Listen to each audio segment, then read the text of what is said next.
Got to add us to the stream. What's up, BCL? Black Comic Lords in the building. I've already started my drinking, apparently. Oh, bless your heart. That was hilarious. I'm like, why are we not on the screen? I'm sitting up here waiting, and I don't see nothing. I see it's live. I'm like, wait a minute now. That's funny. What's going on? It's all right. Welcome, fam. Welcome to another late night happy hour edition of Wakanda Whiskey and Blurredom, where Mark and I chop it up, sipping on some good liquor, and talk about our boy T'Challa and other comics, movies, television, whatever goes through our whiskey-addled little minds. Hold on. Let me interrupt. I apologize. I'm upset. I need to go get me a Miami glass now. How do you not have a Miami glass? I didn't say I did. Stop. I didn't say I didn't have one. I said I need to go get mine. At least you got your shirt on. You followed instructions. Yes. Of course. Got to represent. Got to represent the you. It's all about the you. Thank you, sir. 1 second. Oh, yeah. Hold up. Oh, snap. He disappeared before he gave me a pound. The man's so disrespectful. Shout out to the Miami Hurricanes. Let's see who's up in the chat tonight. Let's see. What's up, James Tomlinson? How are you, sir? Amir, I'm going to have to catch this show on the replay, but man, that issue of Ultimate Black Panther was dope. But he'll always find a way to keep us wanting more. Yes, he does. Yes, he does. We're going to get into it. Pericles Dragon Balls, what's up, man? Greetings, AGL297702. Welcome to the show. Robert Monroe, welcome. Dilla Soul, it's a good day when I can join a live stream from this channel. It's a pleasure to have you. Thank you. Appreciate it. All right. Oh, Biggs in the house. What's up, brother? Ooh, I dig that. That's leather right there. That's leather. So as I've told you before, there's this event that's here in Atlanta every year. And in fact, Rav, what are you doing here? You don't have a football game to coach. That's crazy. But there's this event called Beer, Bourbon, and Barbecue that happens in like February, March every year. So I went obviously this year, and they have all different types of vendors. That smoker that you saw me when I smoked the whiskey before several months ago, I want to say I bought it off of Amazon, but I got the idea at that event. Well, when I was there this year, this dude was making these glass holders. And quite frankly, I've never used it before. I just had it sitting on my bar, but I will be breaking it in tonight. And what I will be breaking it in with is a black-owned whiskey from ASAP Rocky, a.k.a. Mr. Rihanna. And off rip, I just opened it a moment ago to let it breathe. So what you're saying is Rihanna is so bad that she has forced him to make a liquor for him to drink. I wouldn't say that because, Rihanna is bad, but not in the way that you're talking about. I don't know exactly where Paul went, but that being said, I'm still here. I'm just fixing my camera. Give me a second. Gotcha. So, I saw that he had his whiskey. I was in the liquor store earlier today. I decided to go ahead and check it out. It's about $30, $31. Now, off rip, I haven't tasted it, haven't smelled it, haven't done anything with it yet. But I was immediately turned off by the fact, and this is just something petty. This is me being somewhat of a whiskey snob. But off rip, I didn't like the fact that it had a twist top to it. I'm accustomed to my whiskeys. Immediately a red flag. I'm accustomed to my whiskeys having corks in them. Right. So like I said, it's just something minor. The second thing is I tend to like single malt whiskey. This is a blend. It's a Canadian blend, AKA basically this is Crown Royal. I'm not a fan of Crown Royal at all, but I'm going to give Mr. Rihanna a shot and pour a little bit of his whiskey, and I will screw the top back on. I don't remember the last time I had a blended whiskey that wasn't like in a cocktail or something that someone gave me because it was free. Right. Now, off rip, it smells nice. I'm not going to front on that. It has a very floral smell to it. Smell caramel, vanilla. Okay, it has a nice smell to it. Is it burning your nostrils? No, it's not.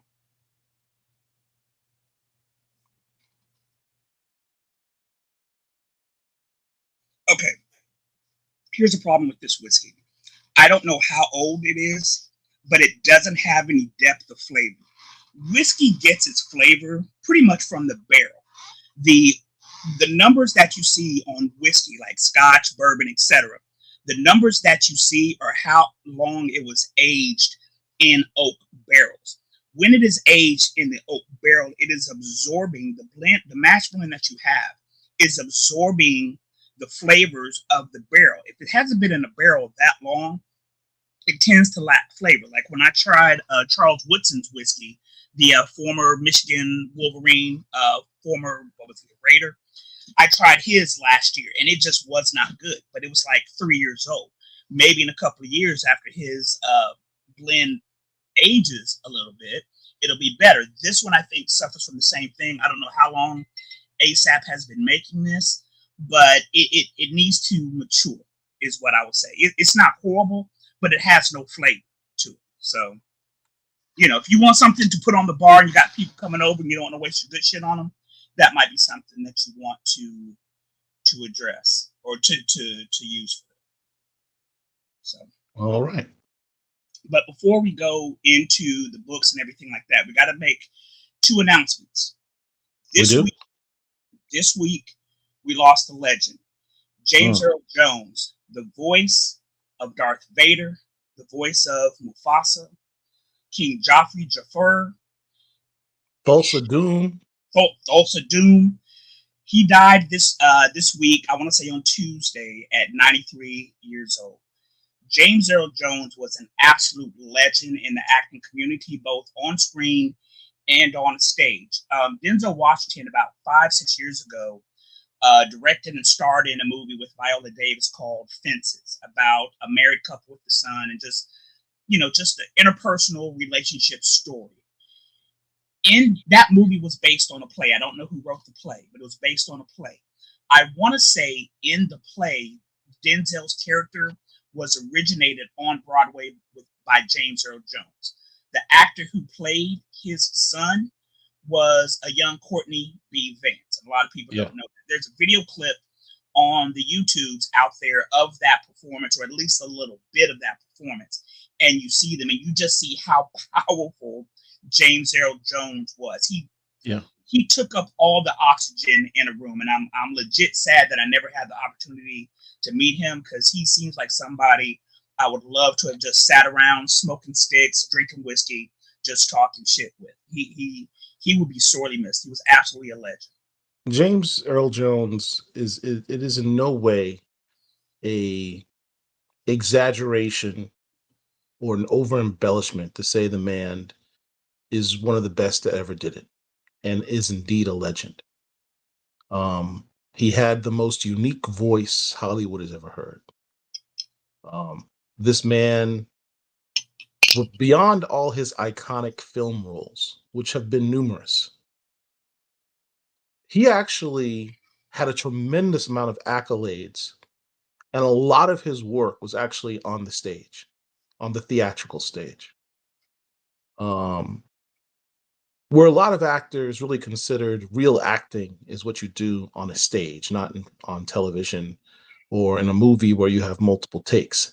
Acting on stage is true acting from many thespians' perspectives.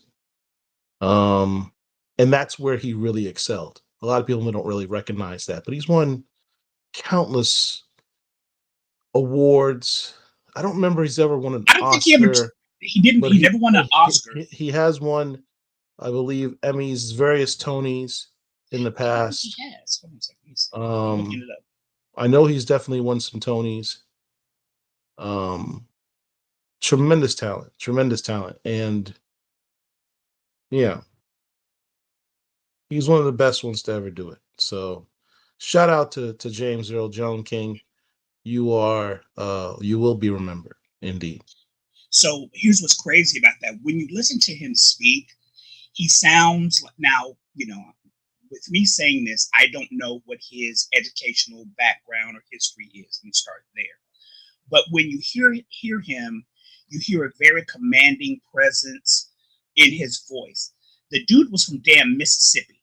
You know what I'm saying? He was born in Mississippi during American apartheid and raised in Mississippi. And oh, by the way, he suffered from a stutter when he was a kid. He overcame American apartheid. He overcame being born and raised in the South, and he overcame his stutter to become one of the best actors ever. And what's crazy is Paul was talking about his awards, and while I'm talking, I didn't see that at all yet. But do you understand and realize that he was only Oscar nominated once? In his entire film career, he was only nominated for an Oscar once, and that was in 1970 for a movie called The Great White Hope, where he basically played a version of the first Black heavyweight boxing champion, James. What was his name? John Jefferson or James? I can't remember off the top of my head. But that's basically what that role was that he played. He was Oscar nominated. James Johnson? I think so, yeah. James Johnson. That's the role that he basically played. If you've never seen that movie, The Great White Hope, not The Great White Hype, but The Great White Hope. If you've never seen that movie, it's one of my favorite James Earl Jones performances ever. Highly recommended. I agree with Jay Wilkes' statement. If you're doing a Mount Rushmore of Black actors, James Earl Jones, Sidney Poitier, Denzel Washington, those are three actors that are definitely on that Mount Rushmore. Who The greatest. Honestly, just male actors. Bias included. Chadwick Boseman. I mean, I hear you. I understand that. Yeah, I see when you look at his short body of work. Man was a true talent. True talent. I'm interested to know what the folks who joined us tonight, and thank you for doing so. You could be doing anything, anywhere on a Friday night, but you're sitting up here watching two old guys drink whiskey, talk comic books. But who would you put on the Mount Rushmore of Black actors? You know, there are four faces on Mount Rushmore, right? So Paul mentioned James Earl Jones, of course, Sidney Poitier, of course, and Denzel Washington, of course. I think that just goes without saying. Who would be that fourth person, or what would be Sanford Green's in the house? Hey, what's up, Sanford? How you doing? Jack Johnson. Thank you. I said James Johnson. Jack Johnson. Thank you. Right. Who would be that fourth actor that you would put there, or you can have your whole completely different four best actors? I'm curious to what people would say in the chat. Who would your four be? That is a very good question. Now, some people may say Mahershala Ali, because I want to say outside of Denzel, he's the only Black actor to win multiple Oscars. What about Will Smith? I like Will. I know he's got his Oscar. He did a phenomenal job as Ali. Morgan Freeman. Thank you. Okay. No bigs in the house. Okay. Yeah. Okay. Yeah. Okay. Yeah. I mean, yeah. Okay. Morgan Freeman. He's right. I would say Morgan Freeman might be the fourth. Yep. I might. As I said, I was very biased in saying Chadwick Boseman. Yeah. All respect to him, but yeah, Morgan Freeman and his body of work. Mm-hmm. Yeah, well, Sam Jackson. Morgan Freeman. When you talk about body of work, here's the thing. I can't put Sam Jackson ahead of Morgan Freeman because in many of his roles, Sam Jackson is playing Sam Jackson. No, I adamantly disagree with that. Listen to me. Continue. He has had a myriad of roles. He has played just about everything. Is he capable of doing other characters? Yes. Has he done other characters? Yes. Has he done characters that have been different from each other? Yes. But what I'm saying is a large portion of his resume has had him playing, in essence, himself. And you know what? That's the same argument that people make with Denzel Washington, right? That's the same argument they make with Tom Cruise. Yes. Tom Cruise is the second greatest action star ever, right behind Jackie Chan. Tom Cruise is not necessarily a quote unquote great actor, but his movie roles are enjoyable and entertaining. When it comes to acting, disappearing into a role, not seeing the actor but the performance, for me, Sam Jackson does that better than Denzel. But Denzel is on the list. Oh, Jeffrey Wright. Oh my God. Wright. Yes, Jeffrey Wright. But he's not as prolific. He's not as prolific. But Morgan Freeman's got a resume, dude. Yeah. He's got a resume. So for those who don't know, Jeffrey Wright is a young actor. He played Basquiat. I think that was one of his very first roles. Yeah. But I first became aware of him around 2005 with the film called Syriana. Syriana is a somewhat of a espionage movie that stars George Clooney, Matt Damon. It's a very good movie, but that's the first time I recall seeing him. Then I saw him in Shaft with, speaking of Sam Jackson, where he played Peoples. Tiger Woo. I swear to God that brother. The dude was a Rican. Yes. I swear he was Dominican. Yes. The way he did that role, man. There's no way you would have told me otherwise. He nailed it. Imani corrects us. He is, in fact, an EGOT winner. So he has had an Emmy, a Grammy, an Oscar, and a Tony. So he's up there. With all due respect, the Oscar was honorary. He never won a competitive Oscar. It's like when you go to get... I don't recognize. No. Listen. When you get an honorary doctorate, yes, you have a doctorate, but you didn't earn that doctorate. You didn't win that doctorate. It was given to you.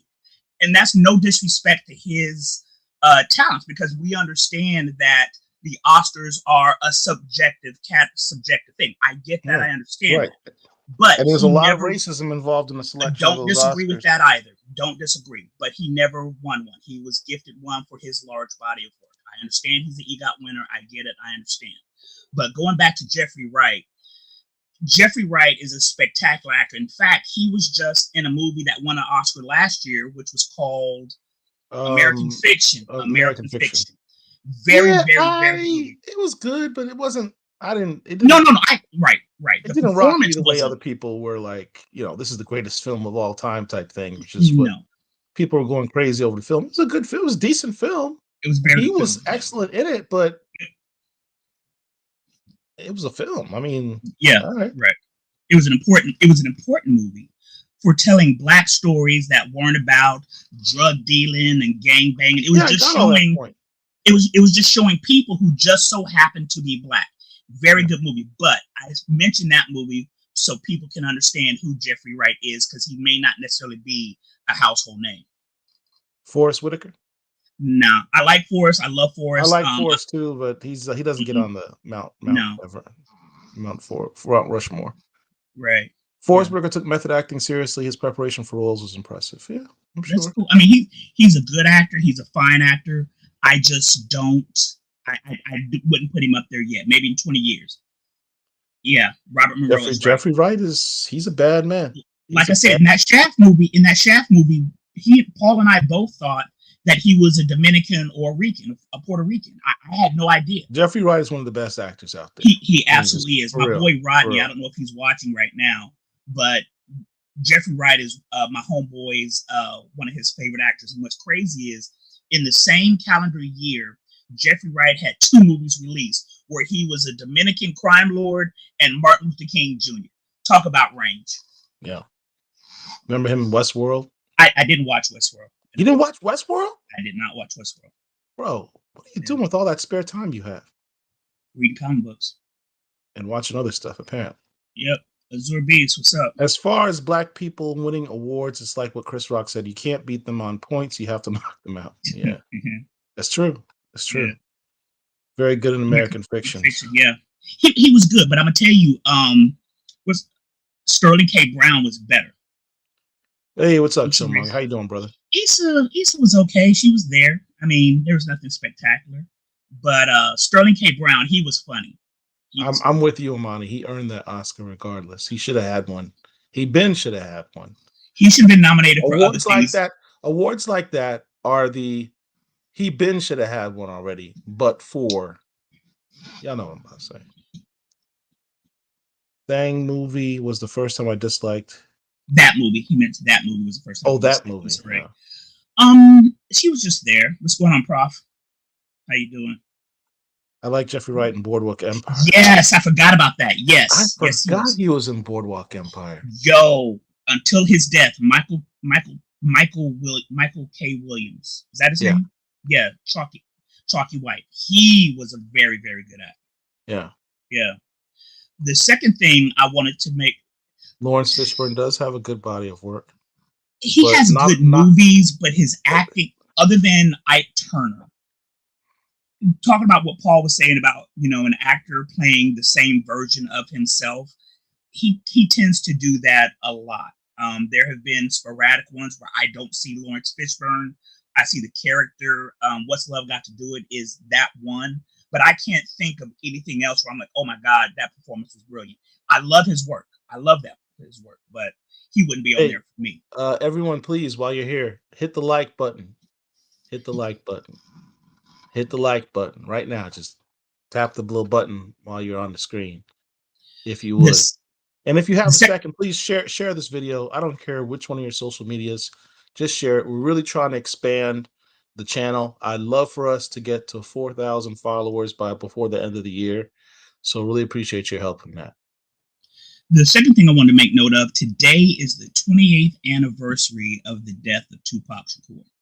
I did not realize that until like literally 20 minutes ago. Oh, Tupac died on February 13th, 1996. And I remember exactly where I was when I heard that he had died.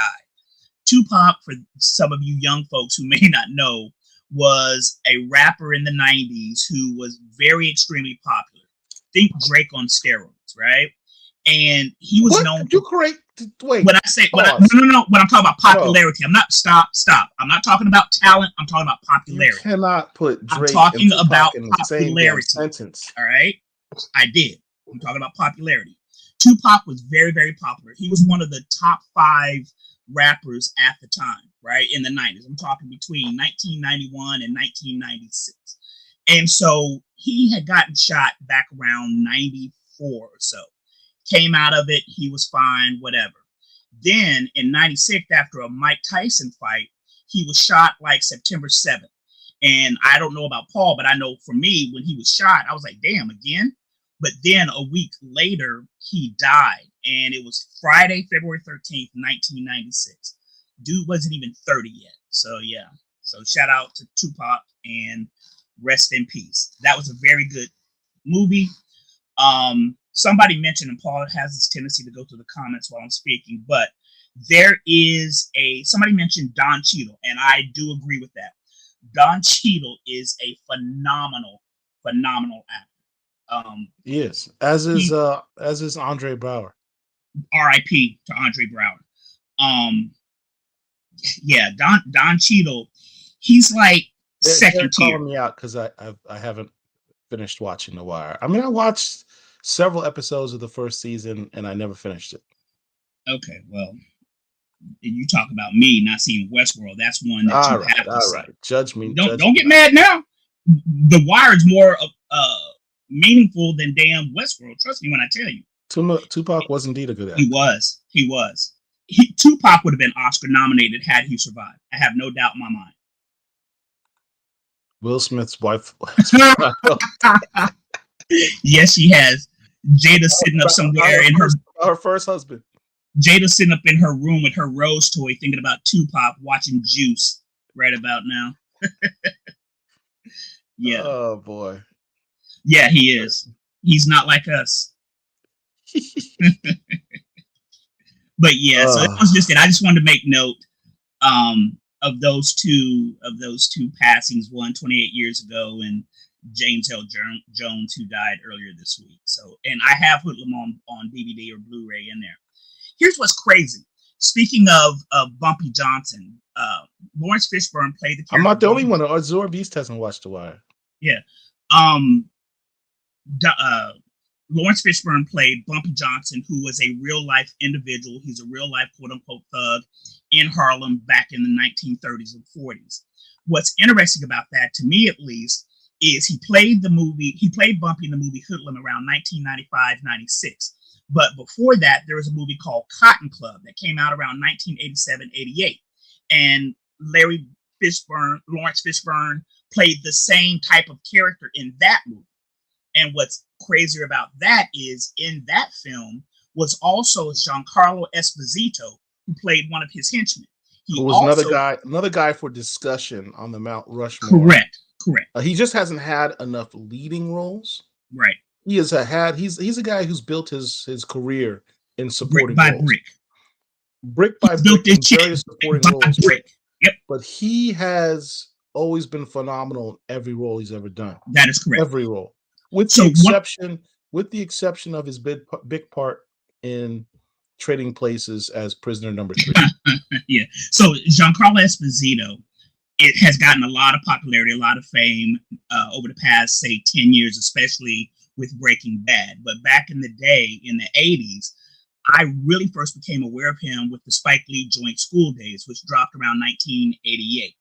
He was the rival to Lawrence Fishburne's character, Dak. Giancarlo Esposito was Big Brother All Might T, right? But like I said, he and Lawrence Fishburne have played together at least 3 times. They were together in the Cotton Club, which I just recently watched. And I'm like, oh, there's Giancarlo Esposito. And he was also in The King of New York. You also forgot Do the Right Thing. Right. No. But I'm talking about the connection between he and Lawrence Fishburne. Oh, Lawrence Fishburne wasn't in. No, that was Samuel L. Jackson. No, Lawrence Fishburne wasn't in Do the Right Thing. Yeah. But if you've never seen The King of New York and you want to see some good performances, you need to watch that. Our boy Wesley Snipes is in that movie. I want to say it dropped around 91-ish or so, but it's out there on Bugging streaming. Out. Yep. So that's God, I love that movie. So here's the thing. Speaking of Idris, since we're talking about actors, when you look at Idris's career, most of his starring roles in movies have been flops, right? His supporting roles have been phenomenal.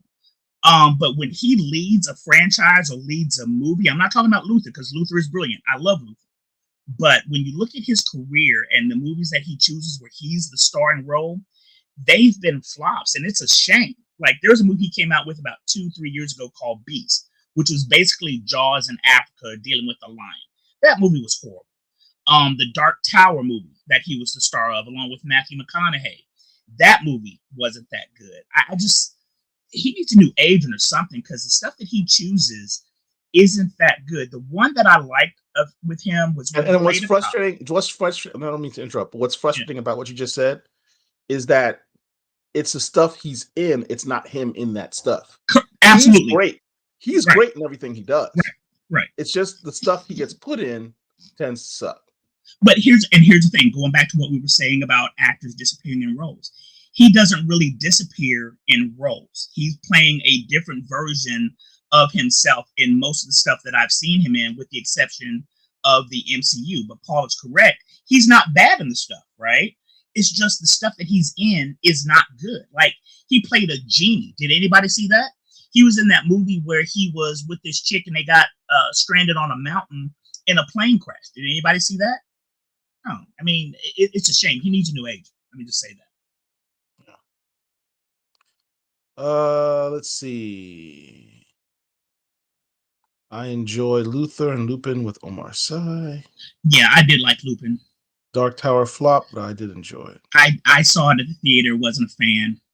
Oh, Jaimin Hansu. Jaimin Hansu is a very good actor. He also plays different versions of himself. His best performance to me was in Amistad.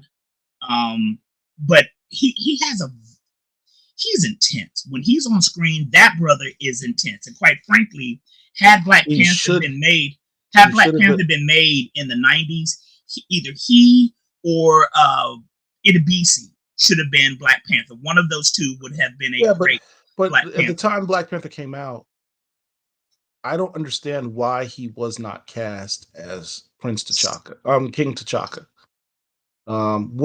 Had he played in Guardians of the Galaxy at that point yet?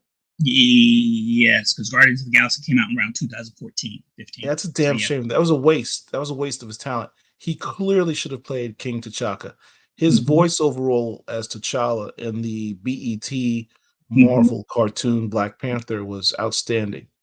And he's got the physique and the presence to have played T'Chaka really, really well. Yep. That was disappointing.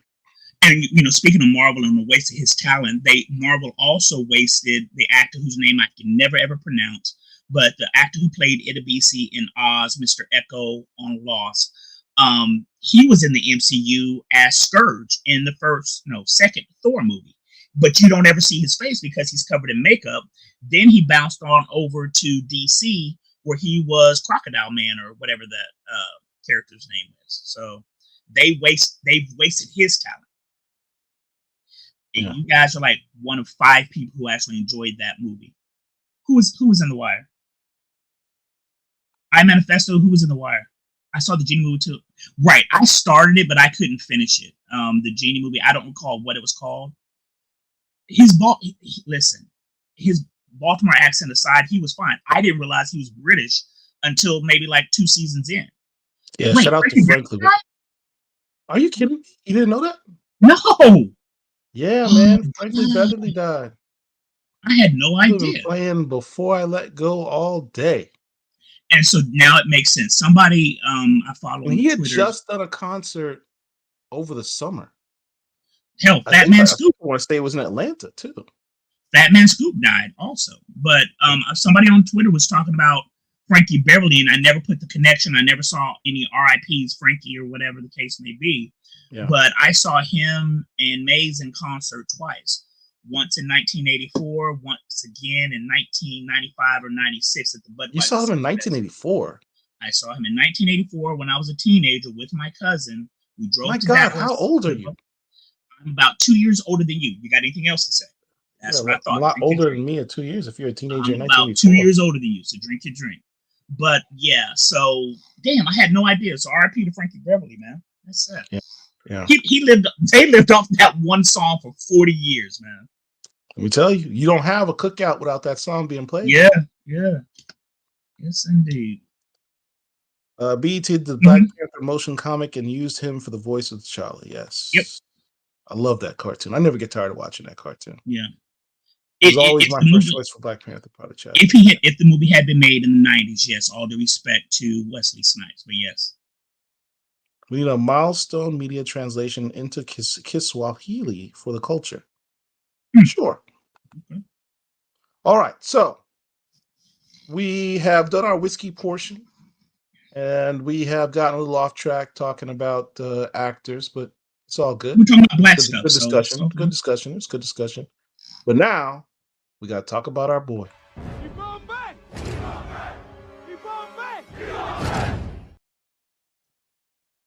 All right. Ultimate Black Panther number 8. Let me tell you something. Let's first take a look at these covers. Here's cover A. It's got Khonshu on there. On the Black Panther totem of all things. Yeah. It's very symbolic. And it's at night with the moon in the background. So that means he's at the height of his power.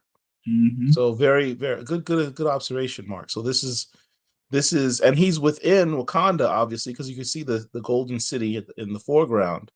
So you've got Khonshu at his height. He's standing on top of Bast, their most sacred totem, in the Golden City, the inner heart of Wakanda.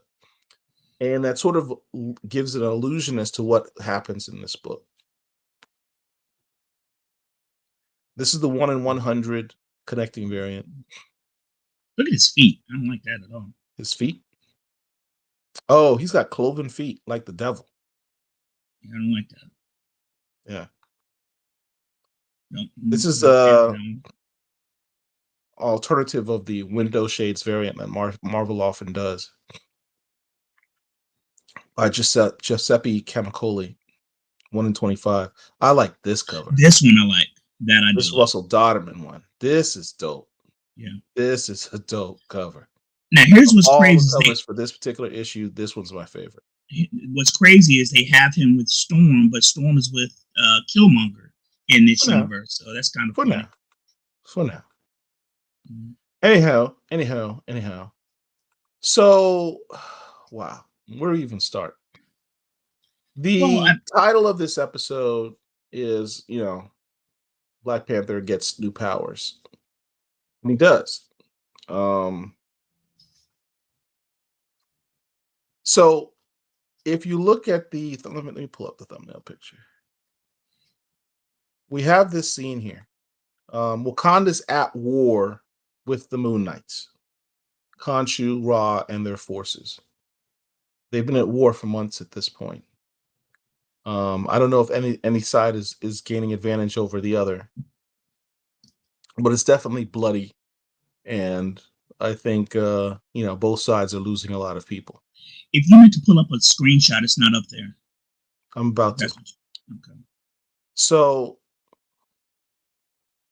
in the midst of battle, because it's Black Panther, he leads his troops out in battle.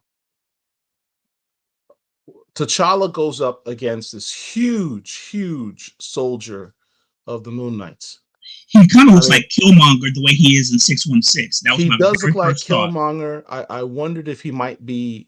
Killmonger's already in the book, obviously. I wondered at one point if that might have been M'Baku, like the ultimate version of M'Baku, but they never said what the guy's name was. Right. But we saw T'Challa try to fight this guy ineffectively. T'Challa tried to throw a kick at him. He caught the kick mid-air and immediately stabbed him in the leg with this blade. And this blade is made out of, it's glowing green. It's made out of the same substance that T'Challa was not discovered, but was exposed to and educated about over the last few issues. Yeah, issue 2 or 3, something like that. Over the last few issues. The head of the Vodum, oh wow, I can't remember their names. The high priestess of Wakanda, the sacred mother of the Vodou Khan, the sacred mother. Thank you, Matron Amala, the Vodou Khan. She told T'Challa, "Look, vibranium is not what you think of it, or what you think it is. You think it's a tool for you to use. Well, A, it's not a tool. It's actually kind of a living thing. And B, why do you think you're using vibranium as a tool? How do you know vibranium's not using you as a tool?" That kind of was like, blew T'Challa's mind. He didn't know what to make of it. She also alluded to the fact that this green substance, whose name escapes me, one of you guys can tell me what it is in the chat. I forget the name off the top of my head. But that it was kind of like the flip side of what vibranium is. It represents the power of life. So, and it has similar, there's some connection between vibranium and the substance. And when T'Challa is stabbed through the leg, he starts to see these visions. One of the visions he sees is, Earth's splitting apart, or two planets colliding or splitting apart. You can't really tell. I think there's colliding into each other. He begins to, he sees himself morph into a panther. Just crazy visions. But it leads you to wonder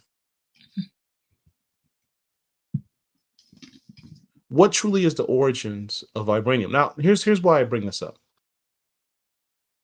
During the Coates run, the Ta-Nehisi Coates run, and I apologize, I didn't have time to bring up the exact page to research it, what have you, prior to this.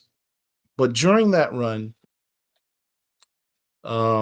there was a map in the back of various issues, map of the galaxy, the intergalactic empire of Wakanda. And in one of those maps, it showed the empire for where the symbiotes, like Venom, the symbiotes, the I can't say that word, the Clinarchs, I think it's how it's said with a K, the Klandahar, something like that. The world that the symbiotes are from was on that map. And historically, there was some type of dispute between the Empire of Wakanda and those symbiotes. And if I'm not mistaken, I believe some of that dispute was over vibranium. the planet where vibranium was from, because that was the whole mission, to go backwards. In Secret Wars, T'Challa sent out an expedition of Wakandan astronauts to follow up on his mother Naomi's research. His real mother. His real mother, Naomi. For those, real quick, for those who don't know, Ramonda, who we see, who's played by Angela Bassett, is not his birth mother. That is his father's second wife. Yeah. So to honor his mother, he decides to send this group of young Wakandan astronauts. They're best of the best, brilliant minds, including one who was a descendant of a Black Panther himself, his cousin, basically, on an expedition into space to try to find the origins of vibranium out in the cosmos on the ship that had been modified with the hyperdrive, what have you. The ship gets lost, long story short, into a portal, Wormhole. and goes a wormhole and goes forward in time, back in time on the other side of the galaxy. And they, in essence, formed the intergalactic empire of Wakanda on the other side of the galaxy by going into the past. But I think ultimately they did find where vibranium was from, which led to this war with the symbiotes. That's the part that I didn't get a chance to finish my. I'm going purely off my memory of reading that run 4 years ago. But why do I bring all of this up? Because we have a couple of, Richard gives me a hard time, and all of us Black Panther fans a hard time every week, saying, I'm so tired of you Black Panther fans because you guys complain about every little thing, recasttchalla and all this stuff, and you guys are eating really good with all this Black Panther stuff you're getting. I don't even have my Black Lightning. There's some truth to that. We are a dissatisfied lot, but we're eating pretty good in terms of Black Panther content. Why do I bring all of this up? Let me show you. There was another book that came out this week as well.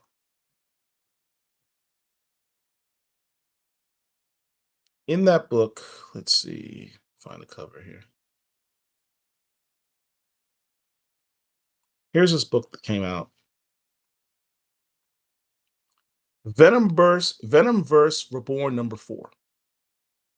If you're a Black Panther fan, I highly recommend you pick up this issue. Came out this week. So real quick, Venomverse is yet another Marvel crossover event. I personally was not collecting this crossover event because, as I've said many times, it's typically a money grab, and I'm not interested in everything. Even though I collect Spider-Man, I'm not a Venom fan, and so I didn't feel this title calling to me. But that being said, because this specific issue is a Black Panther centric or Wakandan centric issue, this one will go in the collection. Yeah, it needs to, because I'm not a Venom fan at all. I actually don't like Venom. But this is a Black Panther / Wakanda centric issue. So here's the premise. There is a multiverse of Venoms. I don't know why. I don't follow Venomverse. I don't like Venom. I don't care. It's not important. But there's a multiverse of Venoms out there. And in one of these universes, Wakanda, there was a planet that exploded and debris went to Wakanda. Included in that debris was vibranium, as we all know, which landed in Wakanda. But also included were symbiotes. And in the symbiotes,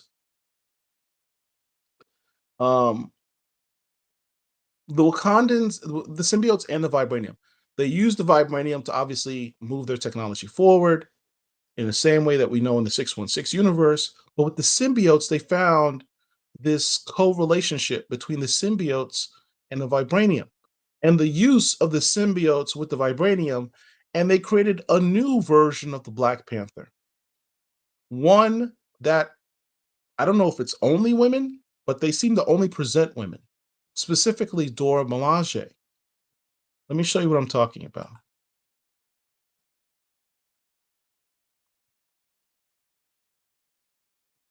Just don't get too deep in the weeds. I don't want to get too deep in the weeds, but this is really freaking cool. This is really kind of cool because both these books came out in the same week. The dual gifts of Vibranium and the Companion, they refer to the symbiote as the Companion, fell to Wakanda from the heavens. Our people have flourished, right? And, various men tried to bond with the symbiote, never took. It wasn't until a girl named LaDonna stepped forward and prayed to Bast for help. And the symbiote joined with her, and she became the first queen of Wakanda. And ever since then, I guess various women have bonded with the symbiote and become this new entity. In essence, this type of Black Panther. So let me ask you this. Hold on. In this particular story, Okoye, who is the daughter of the present queen of Wakanda, who's getting old now, steps up with a group of other Dora Milaje to go through the trials to become the next, I don't know, they don't call it the Black Panther per se, but champion of the people, champion of Wakanda. And Okoye wins, and she becomes this Black Panther / symbiote creature whose job is to repel invaders to Wakanda. So, again, why do I bring all this up? We know that vibranium is more than what it is from Ultimate Black Panther. And when combined with other substances that are interrelated, it becomes something more. There's a question as to whether or not vibranium is a living thing. The fact that vibranium in this comic here with symbiotes is a thing too.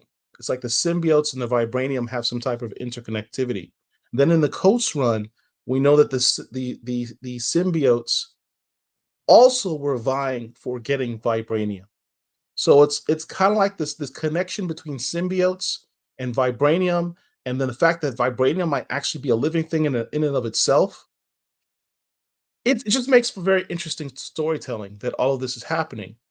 And I love to see the expansion of the Wakandaverse when they do this. So, whoever's in charge of that, I don't know if it's Will Moss is tying all these things together, but this is cool stuff. This is cool world building. Right. So here's a question that I have for anybody who is a symbiote or Venom fan. Are the symbiotes in and of themselves immortal unless they are injured or killed? That's a question that I have that I do not have the answer to. That's just a general question for the chat. We don't have to discuss it right now, but I'm curious to know if anybody knows if they are immortal. The second thing, can you pull up that panel from this Ultimate Black Panther where the planets are colliding real quick? One sec. Yeah. So some of the stuff that Paul skipped over, we may have been getting to it eventually, but basically this book was about the aftermath of T'Challa seeing these visions after he was stabbed. After he was stabbed with that blade, he then developed the ability to commune with the substance. He was able to talk to it. He commanded the sword, which is being held by Okoye, back up. So T'Challa, fell out in the battle, and he was saved by somebody, probably one of the Dora, taken back to the palace, and he was recuperating for several days because he was just like knocked out, right? Then he wakes up, he's talking to his queen Okoye, who, by the way, they share separate beds. But that aside, he asks Okoye to pick up the blade. He's standing across the room, and he calls the blade to him. He doesn't say any words vocally. He just reaches out his hand, and it's almost like telekinesis, and the blade flies to his hand. And so that opens up some very interesting things. But if you pull that picture back up, the planets together. This week, when I saw that picture that Paul's about to pull up, it reminded me of something that I also read this week in the Fantastic Four. And not going into the Fantastic Four story because it's not relevant, but something that it introduced me to was a concept called the Thea theory, Theia.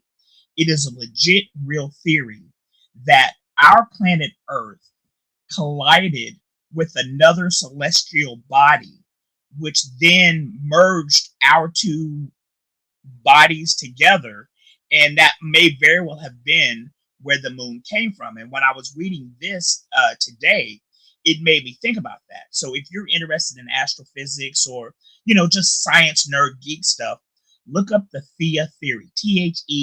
It's some interesting stuff. I had never heard of it before, but hey, comic books comic books entertain and they also educate. They do indeed. They do indeed. Shout out to Reefa One. Thank you. Let's get them likes up, everybody. Please hit the like button. He says it's Tiamat. Drift Lord says it's Tiamat. Who's Tiamat? Well, I guess that theory you're talking about. I don't know. No, that's not it. Thea Theory says, "Give me a break." Okay. All right. I Manifesto asks, "Is this an old storyline?" No, this is issues that just came out this week. Which universe is this? It's one of this. It's a multiverse world in the Venomverse. It's not the 616. Anyway, so yeah, T'Challa actually, as Mark pointed out, when he's talking to Okoye, she's like, "What's going on? What's different?" And he goes, I can feel the vibranium around me. And he looks at this blade that's made out of this green material or vibranium or whatever it is, and he is able to call it over to him like this.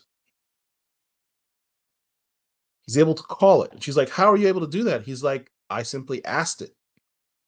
Asked it, not willed it.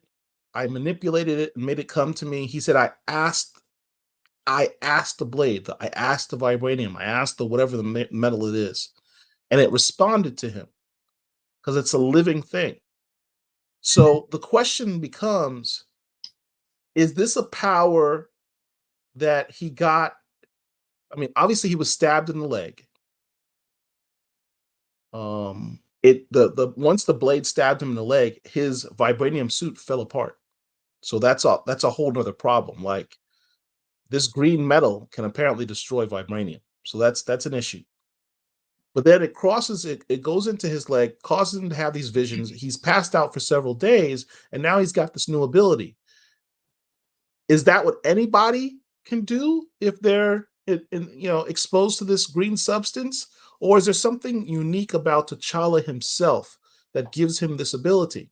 Because remember, he's descended from, the original Black Panther, right? The original person who ate the heart-shaped herb. And there's a genetic trait that his line of people have that allows them to eat the heart-shaped herb and survive that process of eating it and have the powers of the Black Panther. Because not every person can do that.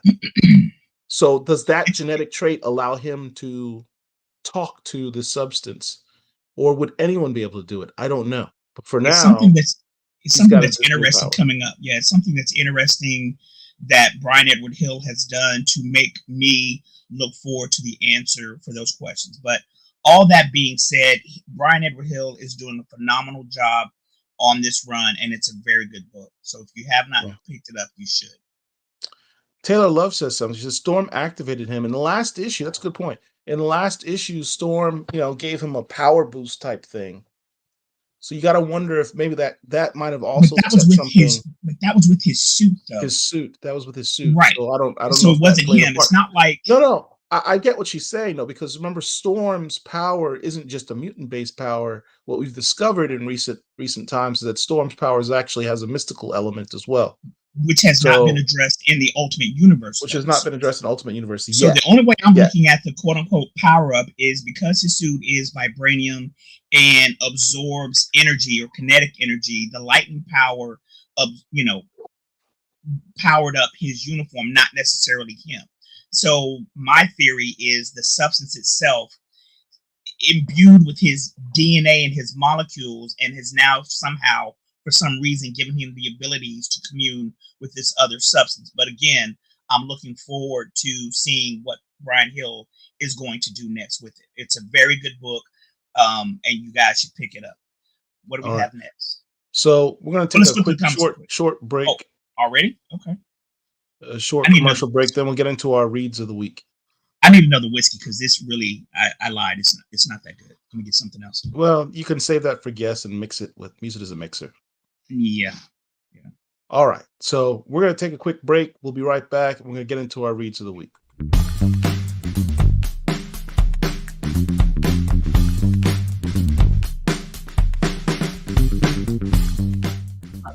Comics are different. Those things cannot be returned if they do not sell. Okay, so that means that if they buy 10 copies of Monica Rambeau Photon and nobody buys it, they eat that money. And your local comic shop is, the margins are very thin, right? Times are hard for everybody. And so what that means is that it gives comic shop owners incentive to be very risk averse, right? And so you could order a bunch of Batman and you know that every month people are going to come in and buy Batman. It's often characters of color, new characters, lesser known characters where they're like, I don't know, this could be good, but if I put this on my shelves and people don't buy it, I lose money. And I'm sympathetic to that. That's a real assessment that they have to make. So the way that we avoid that is you go in and you pre-order. So Paul goes in 3 months before the comic set comes out and says, hello, I would like to pre-order Monica Rambeau Photon #1. I'm not going to wait till it comes out. I'm telling you now that I want it. And at that point, they're like, okay, let me go ahead and order this. And in the comics world, that is the sale that counts. By the time you come into a store and purchase a comic book, that sale does not count. I know it is ridiculous. It is very silly. That is the way it is. The sale that counts is when the store orders it from the distributor. That is what they are counting. And so what that means is that when you go in and you pre-order things, it actually gives that store confidence. Like, okay, Paul said Paul's going to be back and spend his $5 on this book. So we're good. If we order this one, we know it's going to sell and we can pay our rent. We're not going to be eating this cost this month. The best thing to do is your subscription or your pull list where you go in and you say, I want you to put these in every month for me, right? And then they will set that aside in a box. Message.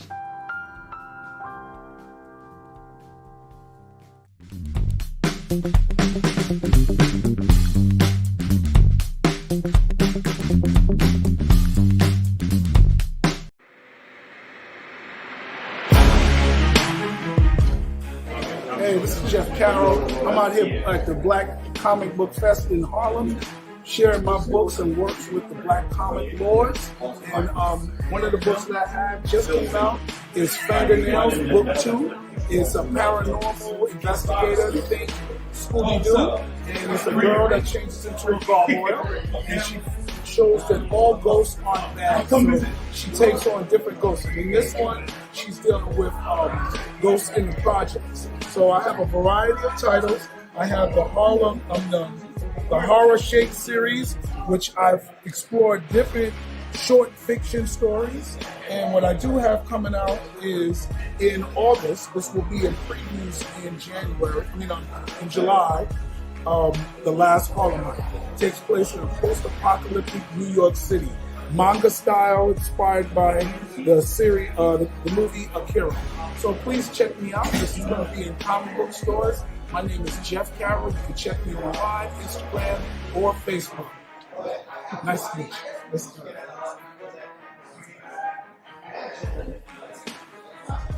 Everything's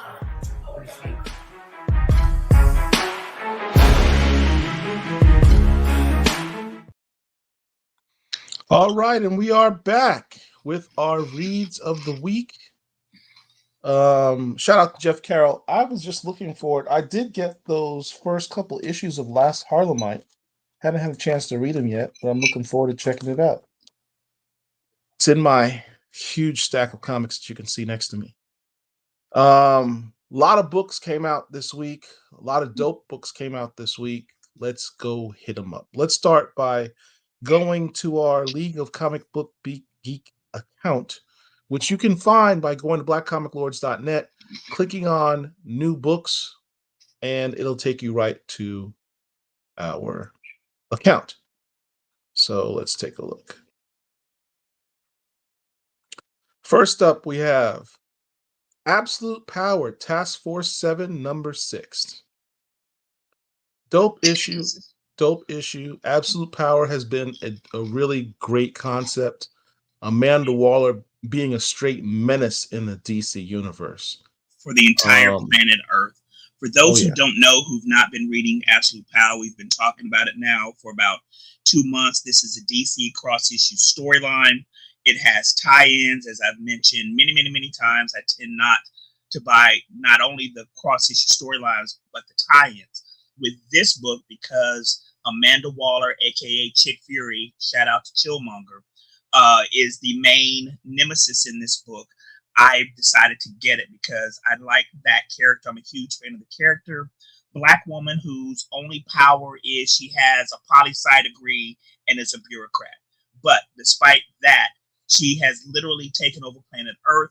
She has superheroes and supervillains together on the run because she has several different Amazo robots. Amazo robots have the ability to absorb and strip away the superpowers of any individual. So they get in your presence and then they just suck up all your power. If you remember the Justice League cartoon, they had an Amazo in it. He wasn't called that, but that's what he does. That's what he does.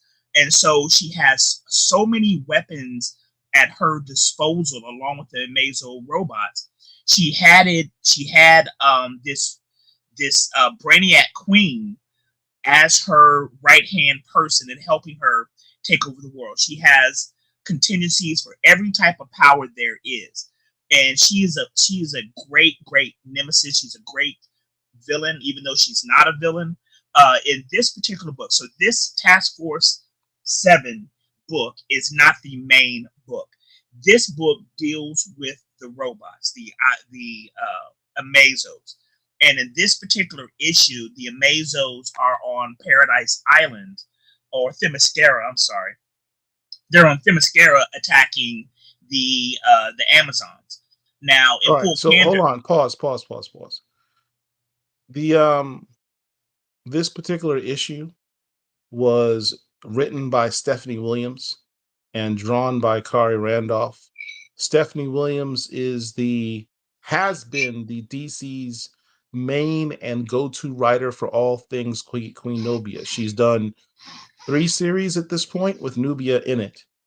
Kari Randolph, you'll know that name from the Excellence run by Image Comics that he did with. That's where I know that name. Okay. Brandon Thomas. And most recently, he did Sirens of the City. That series just concluded a couple months ago. That's what it was. Okay. So Kari Randolph is the artist on this issue, and this is the cover that Kari Randolph did for this particular issue. Yeah, I don't have that one. I guess this is the A cover. I guess. Yeah, the A cover. Yeah, I need to get that one. But you know what's made this, why I bring up the writer.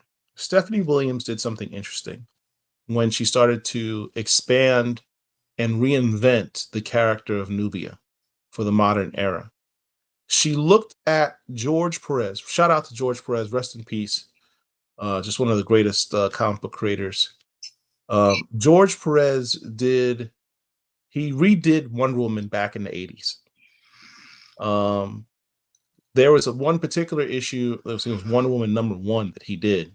Iconic issue, iconic cover that he did. In that issue, I think it was also written by, if it wasn't Marv Wolfman, is one of those guys that are of that stature. Where they reinvented where Amazons come from. They talked about the concept of a wellspring of power. Although I think they called it a different name, but it was the same concept. The Amazons came from the souls of others that had died in the past. Stephanie Williams ran with that and made it an actual well, a well of souls. The well of souls is where Amazons come from. When various women die, usually of some type of trauma, their soul, violence at the hand of men, their souls go into this ether And the Amazons can pull the souls out and reinvent these souls as Amazons.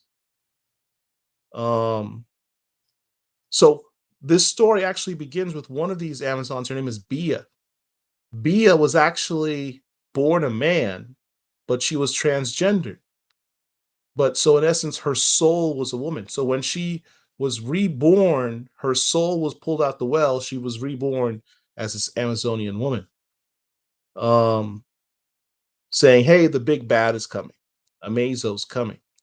Amazo's on a mission sent by Amanda Waller. Somehow, Amanda Waller tried to cut a deal with the Amazons to have the Amazons work with her to eradicate the metahumans from Earth. Amazon said no. Amazons went and took a step further and gave shelter and aid to the rebels fighting Amanda Waller. Amanda took that personally. So she sends Amazo to Themyscira, and the Amazon just thinks, well, she's just trying to invade us and just kick our ass because she's mad. She's big mad that we didn't kowtow to her will. That's not how Amanda. This is what makes this storyline so great, and showing how devious and 5 steps ahead Amanda Waller thinks. You would think it comes across as she's just being petty and seeking retribution against the Amazons by sending a Amazo out there to kick their ass. When Amazo actually had a very specific mission, which was to find the wellspring of power. And Amanda somehow, first of all, I don't even know how she even found out about the wellspring of power, but she found out about it. But gives Amazo the mission of withdrawing metahuman souls out of the wellspring. Because Amanda realized the whole purpose of these Amazos in this whole storyline is that whenever they come across metahumans, they can steal their powers, right? And use the powers to defeat metahumans. So Amanda Waller's like, well, I can send an Amazo to this wellspring, have it only search for metahuman souls, bring those souls forth, and steal their powers without having to fight a whole bunch of guys. And that's what it does. And what's interesting is some of the souls it brings back. Amongst those souls is a character named Jet. Now, if you guys remember Jet, she was in, what was it, Millennium #2, I think was her first issue. One of the Guardians, the Global Guardians. She was basically DC Comics version of Storm, in that she controlled like the elements, but also like cosmic powered. And what I loved about her is that she was Jamaican as well. So she had this black woman with green hair, and she had died rather unceremoniously in the comics. And one of the souls that she brings, that Amazo brings back, is that one amongst like a half a dozen others. But go ahead, Mark. So basically, Themyscira is the equivalent of Valhalla for Asgardians, or Elysium for Romans. This is good analogy. These are the woman heaven is basically what it is. Without getting too deep in the weeds on this specific issue, overall the storyline is magnificent. The art in this book by Randolph, who, as Paul just mentioned a moment ago, Sirens of the City or whatever, the art is good. I like the way Amanda is drawn. It's just a great story. It is a very, very good story. It's one of the better for me over the past 10 or so years cross-issue storylines over there in DC.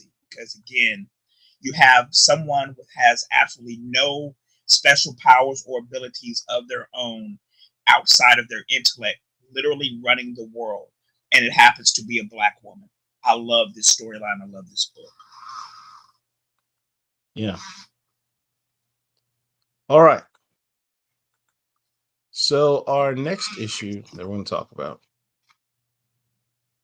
Oh, yeah, this one. We got to do this one.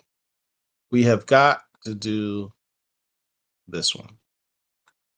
This might, I'm going to think about it as we go through this list. This might actually be up there for read of the week for me. I don't know if Mark read this, but Avengers Assemble number one. Now look. I don't have that. That dropped this week. Okay, I need to get that. I know what somebody else say. Avengers again. It's Avengers. It's Marvel. Okay, so hold on a second. Are you going to go into any spoilers? Because if you are, I'm going to take my headphones out because I didn't know this dropped this week. I don't have this. I'm not going to go into spoilers. I'm going to just give you general ideas. There's only 2 lines in here I want to share with the crowd. The basic premise is, the world's been through a lot in Marvel. The vampire invasion, what have you. Superheroes were outlawed in New York when the Kingpin was mayor. They had a whole war about that. There's been a lot of stuff going on. Avengers just have not been on Earth. They've been out in space in the Impossible City. They're still out in space. There's never been an Avengers team on Earth. The current main Avengers team does not have Captain America on it. Captain America says, well, we need Avengers back on Earth.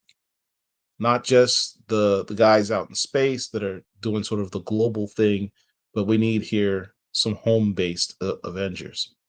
So he decides to form an Avengers team. In the Avengers Mansion, now that, the rule against having superheroes in New York is I guess abolished. And you can tell just by this cover who this team consists of. Look at this. This is like a huge Avengers team. Shang-Chi, She-Hulk, Hercules, Hawkeye, Wonder Man, Monica Rambeau, who's going by the name Photon again. I forget this guy's name. Lightning. Julie Power from the Power Pack. She goes by a new name now. I forget what it is. Wasp. Captain America, obviously. And who's out here most prominently on this particular cover? My man, Dwayne Turner. Night Thrasher. Man, oh man, oh man. Night Thrasher is one of my favorite superheroes in the 90s. I love me some New Warriors, and I love me some Night Thrasher, particularly because of he was the reason I collected New Warriors. Brought out of obscurity. I did not like, I'm on record saying I did not like his recent solo run. Just it wasn't worthy of him, in my opinion. Don't mean to ruffle feathers and insult anybody who worked on that, but I didn't like it. But this story right here reminds me of classic Avengers story writing. Who's the team on this book? Let's bring that up. This is written by Steve Orlando, artwork by Corey Smith, these guys did a great job. The artwork is dope. It's on point. And the writing, the dialogue of the characters, the pacing, the action, it was all on point. On point. I really, really dug this issue. Is this going to be a one shot or is this an ongoing? No, it's a series. So it's going to be okay. It is a series. All right. It is an ongoing series. So that's where that image came from with Night Thrasher. I know you had sent me something, but I had no idea where it came from. Because you never listen to me when I say go buy this book. That's go not pre-order the book. Paul, relax. I'm not gonna argue. Calm down. Listen, no, I'm calm. I'm just this isn't me being uncalm. This is me being tired and frustrated of telling you to do things. You're like, oh, I should have listened to that. If you're going to tell me to buy a book, do it before Wednesday. Don't tell me Wednesday afternoon or Thursday. No, you did not. Yes, I absolutely did. I would have it in my collection. You have Mark, to tell me. Have I or have I not given you the link to this page and said, here's your pull list. Here's your pull list. But I'm not going to look at that. Because you're an idiot. It's not my fault that you choose not to use the link I've given you 100 other times. Things to do. I'm not arguing. I'm not going to look at the link. Anyway, so if you're going to tell me to look at stuff, do so before Wednesday. Don't make me mute you. All right, so look at the jackets these guys are all wearing. What's the significance of this? Back in the late 80s, early 90s, the Avengers went through this phase. I think it was when Jackson Guise was the artist, where they all wore these black these brown leather jackets with an A on the shoulder. Like the whole team had these leather jackets. Hercules had one. This is when he didn't have his beard and stuff. I can remember Scarlet Witch had them. It was during the 90s. It was a thing. So they're wearing these jackets again. You're thinking, oh, this is just an homage to that. And it's like, no. This is what I loved. This is one of the things I loved about this issue. Night Thrasher comes in like towards the end of the issue, after the rest of the teams assemble. And they're like, and Julie Power's like, oh my God, it's Night Thrasher. And he comes in with this box. And they're like, let me show you the picture. Let me show you the picture. He makes his entrance. Julie Power's like, oh, wow, Night Thrasher, cool, cool, cool. And he brings out this box of these jackets. And they're like, oh, that's cool, that's fashion. He's like, it's not a fashion thing. I'm Night Thrasher. I don't do things just to be fashionable. It's new gear. I invented it. My company invented it. They're woven tech. They do a hell of a lot more than keep you warm. So these jackets have like a tech involved. Now, the significance of this is that this team of Avengers doesn't technically have a leader yet.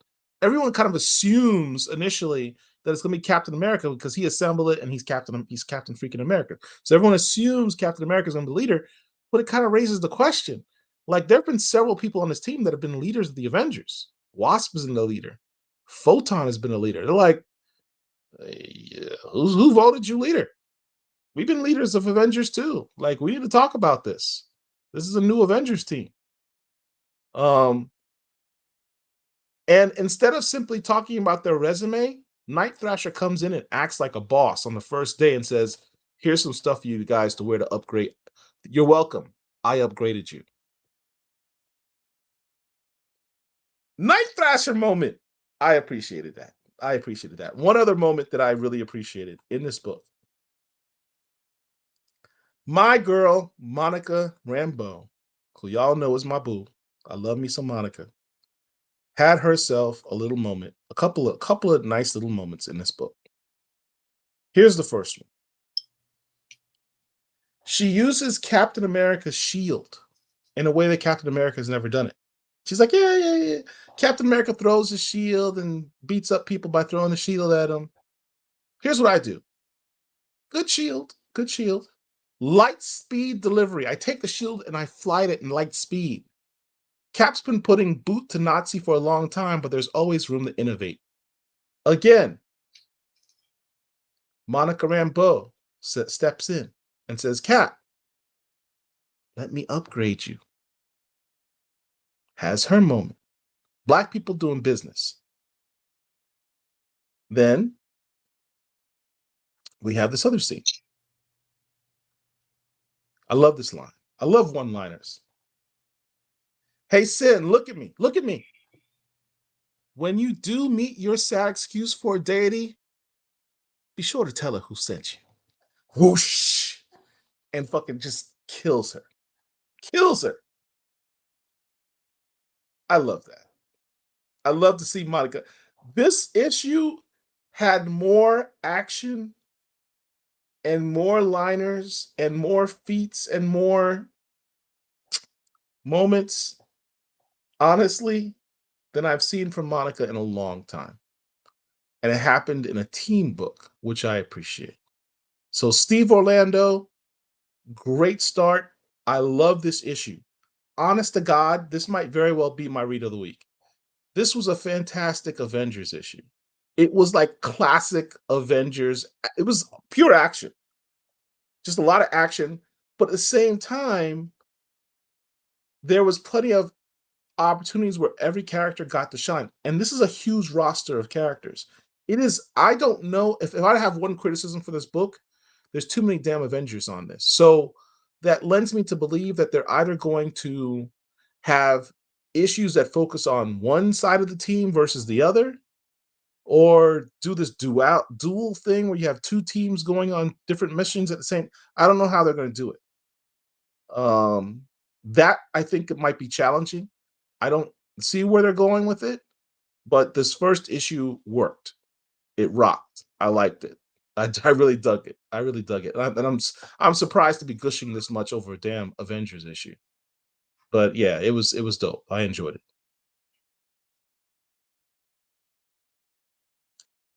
Did you seriously take your earphones Yes, I out? did. Yeah, because I told you I didn't want any spoilers for that. And All you right. spent literally 12 minutes talking about that book. I didn't want any spoilers because I didn't know it came out. Shout out to Bo Biggs. Thank you, sir. We appreciate the love. We appreciate the support to the Black Comic Lords. For that, you get this.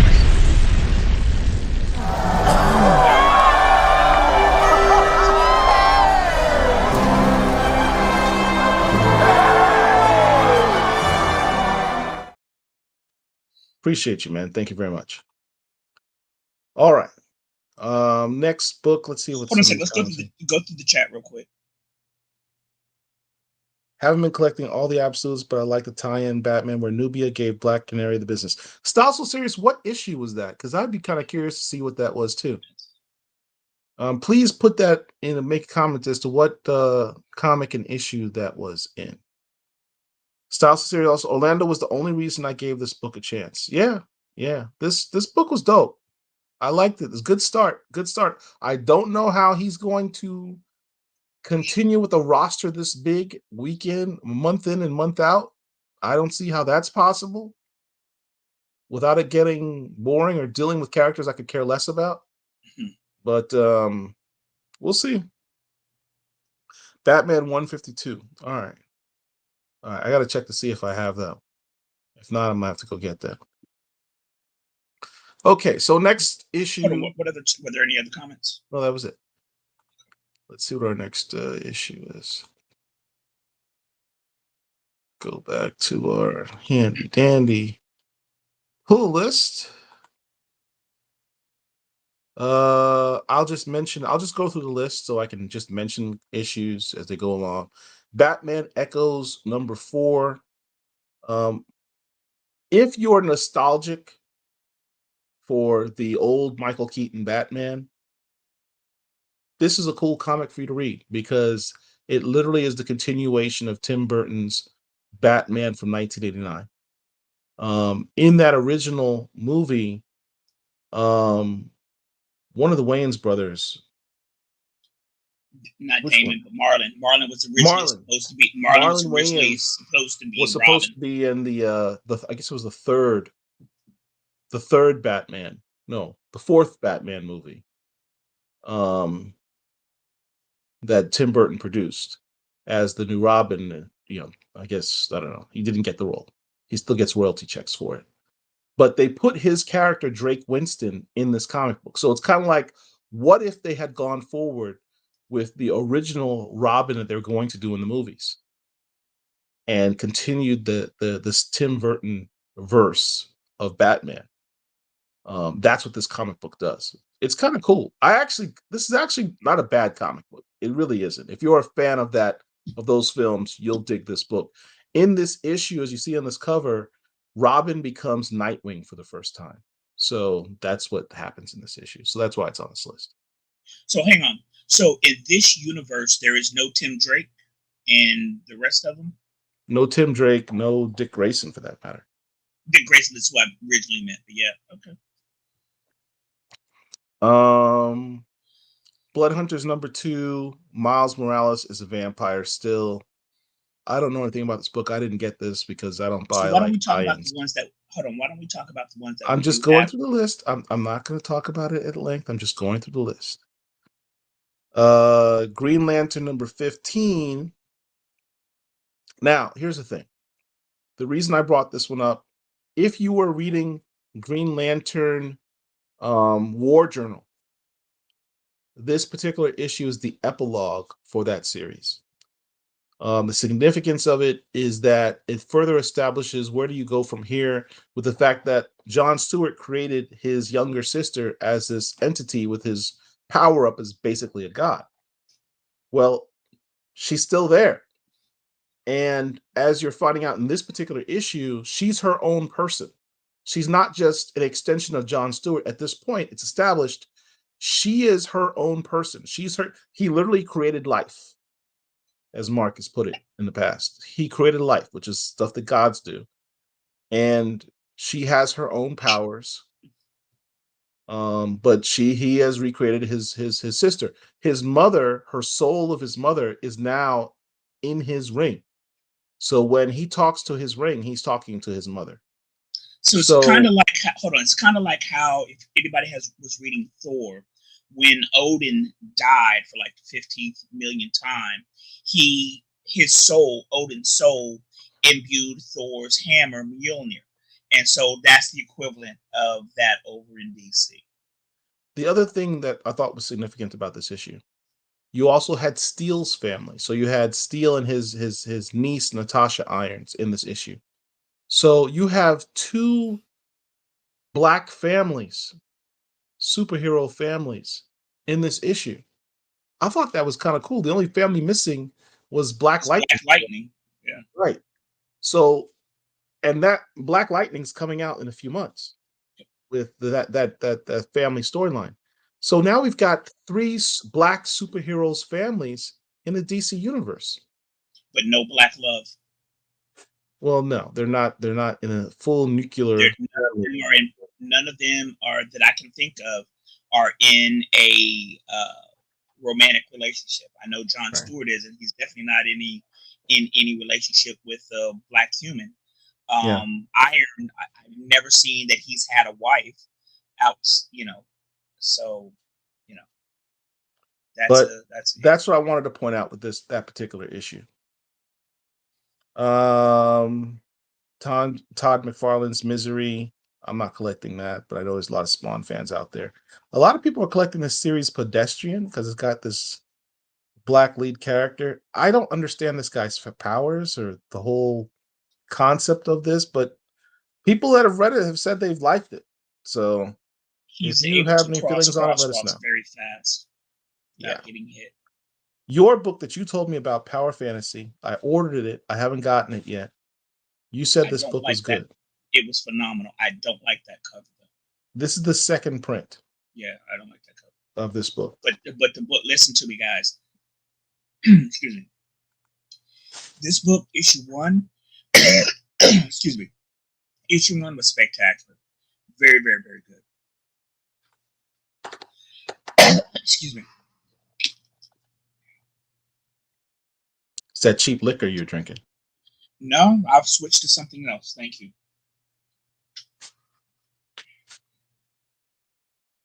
You said, all right, you're done. All right.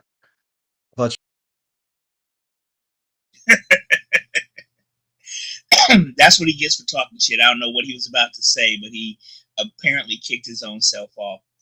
I'll set out. But one of the other books that I got this week that I do want to talk about, instead of going through a list of stuff we don't have, is Prodigy. We'll get to Prodigy. It's on you. You're the one who's always like, we need to go in alphabetical order. That is correct. Going alphabetical order of the books that we actually have, so we can talk about them. I do have. Go back. All right. So and talk about the books. We are going to Prodigy next, so that's fine. Prodigy is a character that Paul made me aware of about 4 or 5 years ago when he got me the trade paperback for my birthday. I couldn't finish it. I've mentioned it before. I couldn't finish it because I just thought it was so asinine. One of the things that I've said in this space was in the very first couple of pages that I'm reading about the character whose name is Edison Crane. He's fighting some bad guys. And as he's fighting these bad guys, he's sitting up here saying, oh, well, I can tell that when you were in the 8th grade, your father left you and didn't love your mother, and just all kinds of ridiculous stuff. Edison Crane, the character who's the protagonist, is supposed to be one of the most brilliant people in his universe. And that's fine. We understand that in DC, it's supposed to be like Batman and Mr. Terrific, et cetera, et cetera. None of them do the stuff that Edison Crane was doing. It just made no sense to me. So fast forward to 2 years ago, or going backwards, however you want to look at it, there was a 5-issue storyline called Prodigy Icarus Project. And it was only 5 issues. It was better than what initially came before. This is issue number 2. This book is very, very good. Okay? It's very, very good. It's extremely, extremely well done. So obviously, as I said a moment ago, Edison Crane, the character, was introduced about 5 or 6 years ago in our real world. In this book, Edison is being attacked by this guy whose name I cannot remember. And if Paul, if you know what his name is, you can say it. But his company, his person is being attacked. Edison Crane, is a multi-billionaire. He's, a multinational, and head of a multinational corporation, blah, blah, blah. This dude, who's the nemesis, has taken over his company and basically framed Edison for murder. Oh, by the way, he also killed Edison's father. So Edison is literally on the run, and he seeks help from his older brother, who, to my understanding, had never been introduced before in this universe. That's the brother on the cover. His name is Elijah, sitting up there looking like Method Man. This dude is as brilliant, if not more so, than Edison, who is his younger brother. But because their father was so demanding on him, Elijah kind of broke, right? His spirit broke, and he just checked out from that world. He no longer needed his father's approval. He didn't want to try to prove anything to his father. He wanted to go out and live his own life. And basically all he does is sell weed. You know what I'm saying? Like, somebody who has potential, who doesn't live up to their own potential for whatever reason. I'm not going to go to any spoilers in the book, other than to say Edison is on the run and he needs help. Who does he turn to? His older brother.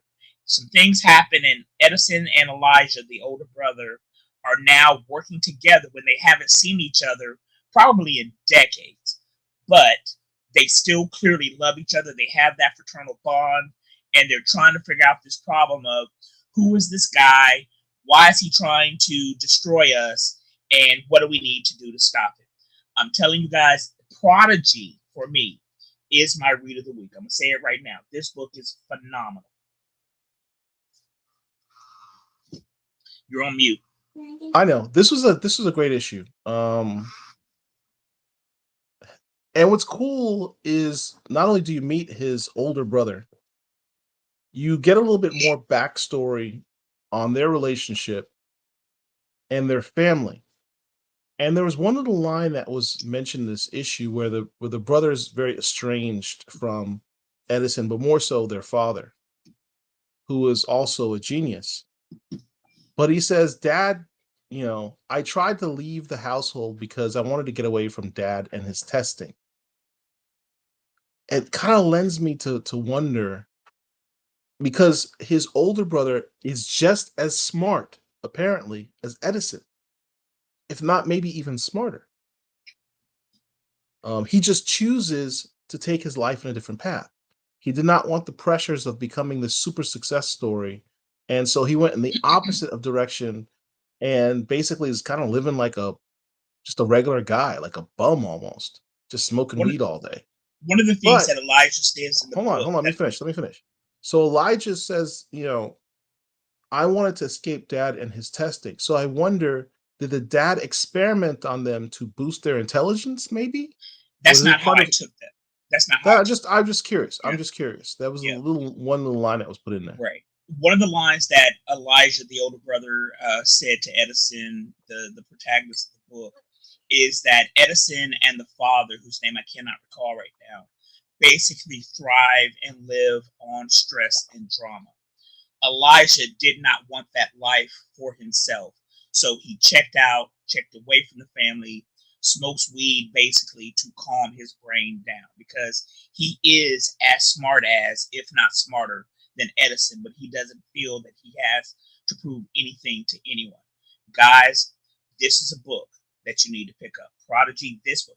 You don't have to read the other books to understand what's going on in this one. No, you don't have to read the two prior series. This is the third series. Yes. This is the third Prodigy series. You don't need to read the prior series to understand and get into this book. This is something you can start just from issue 1 on Prodigy, Slaves of Mars.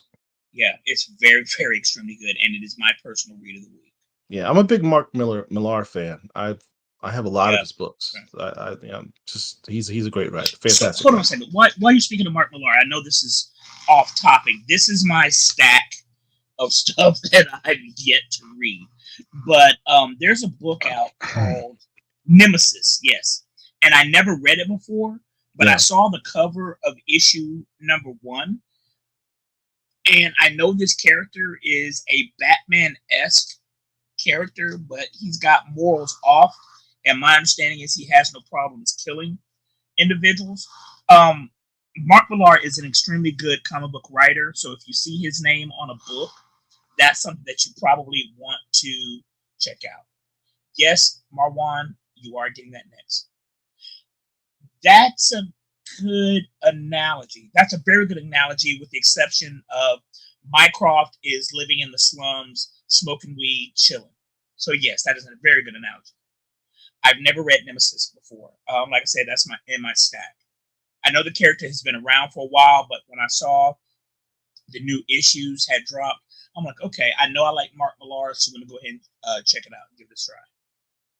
Yeah, Mark Millar. If you're a Mark Millar fan, there's a series he did that wrapped up earlier this year called Madness. He did Madness, right? What did you say? Madness. The Madness. Was that his? No, I don't know if that's his or not. But that's not the series I'm thinking of. Ah, damn it! It's gonna bother me. I gotta look it up. You know, typically in the past, I was never a creator follower, right? I was always about characters. I want to say for myself, probably the Ambassadors. The Ambassadors.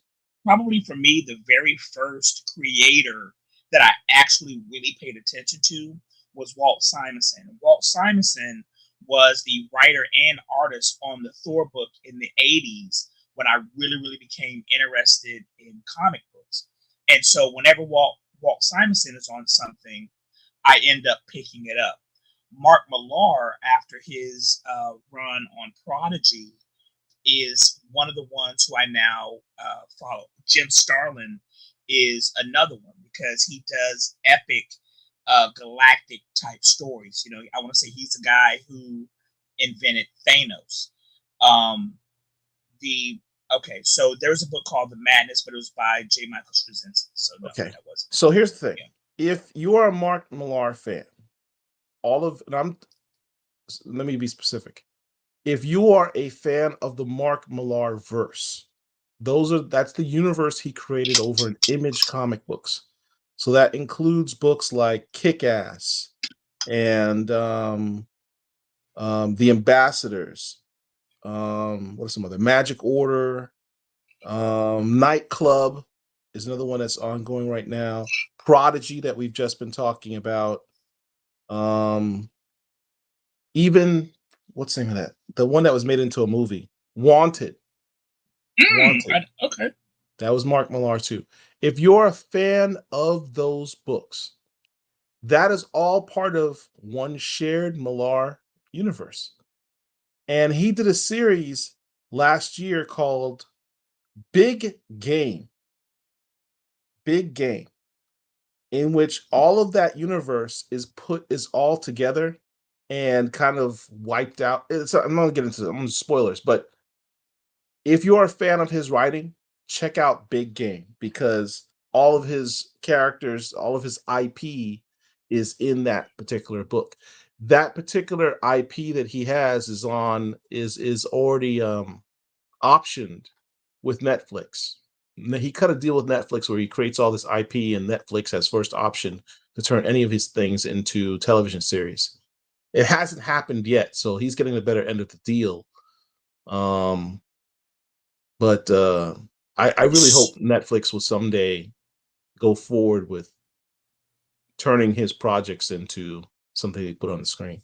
Okay, so piggybacking off of what Paul just said, I have the Big Game. It's a 5-issue limited series that dropped starting in July of last year, ran up until November. I do have that. When he started talking about that, it sounded familiar. And that was my first introduction to Nemesis.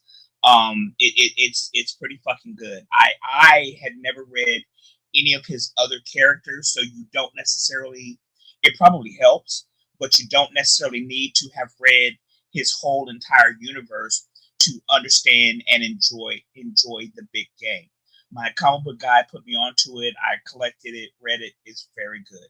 But Prodigy, chef's kiss. It's this version of Prodigy is very good. All right. Next book up is Profane. Yeah. This book I is am behind. I've only gotten to issue 2. I haven't read issue 3, and this issue is issue 4. Right. I'm not going to give many spoilers on this at all, but this is a different kind of book. This is not a cape and cows storyline. Right. There are no superheroes. There is some, for lack of a better term, mysticism.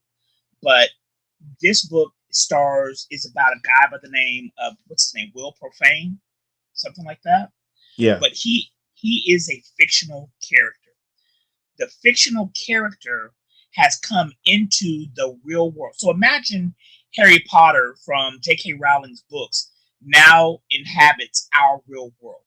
That's the premise. That's the premise behind this particular book. The author of the Profane series, because he's kind of like a Mickey Spillane type character. I know that a lot of you youngsters don't know who that is. Whatever. Or Easy Rawlings. Easy Rawlings. A lot of you may not know who that is anyway. But basically, he is a private eye in books. The author of the private eye books has died. And so his main character, Profane, comes into our real world and is trying to figure out who killed his creator and how to stop it. It's an interesting book. I'm not going to say it's great, but it is an interesting book. It's a different book, and it is a noir book. You know, if you know the Maltese Falcon, movies in the 40s and 50s that are about grizzled private detectives and things of that nature, that's film noir. This is a comic noir, and it's interesting. It's an interesting book.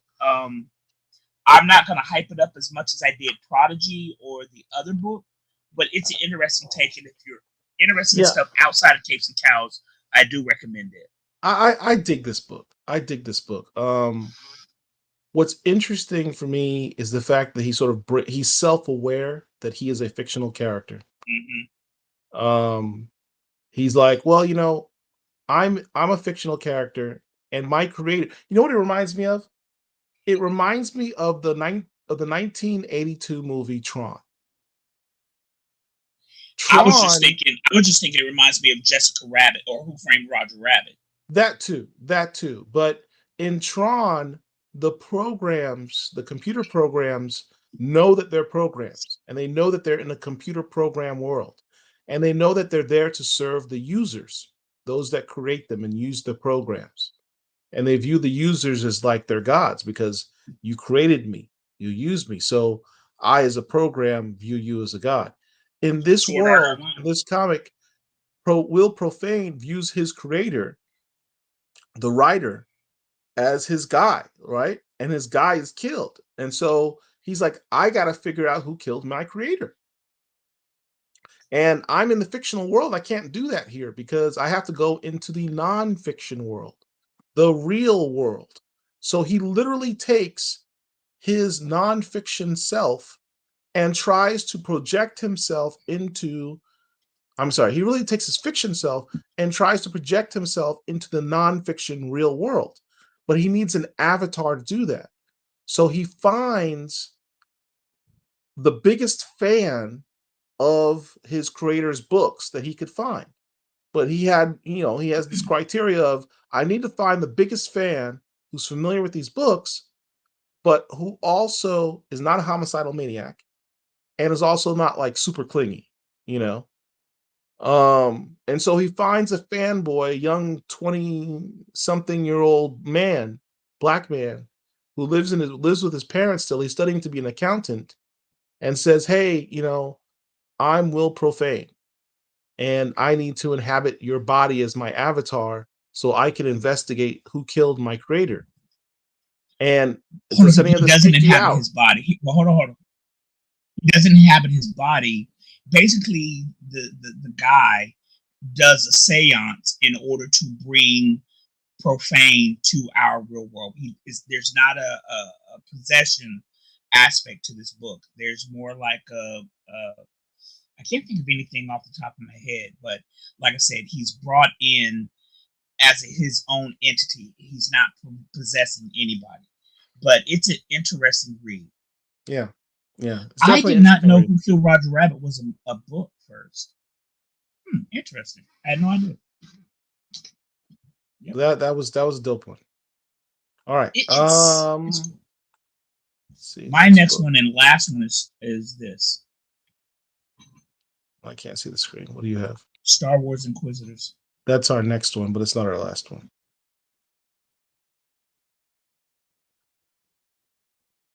Go ahead and talk about it. So yeah, while he's doing that, Star Wars Inquisitors. So I'm not a gamer. I don't know when the Inquisitors were first introduced. I am a casual Star Wars fan. I'm not in depth like a lot of people are. I don't read the novels. I'm not as immersed in the Star Wars verse as a lot of folks. But I feel attacked. I have watched most of the Disney. Well, that's a you issue. I have not watched. I've watched the Disney Plus shows with the exception of The Acolyte because I was bored of it. I stopped after like episode 2 or 3. But basically, Darth Vader, who is a Sith Lord, has a group of acolytes who do his bidding. They're not Jedi. They're not Sith.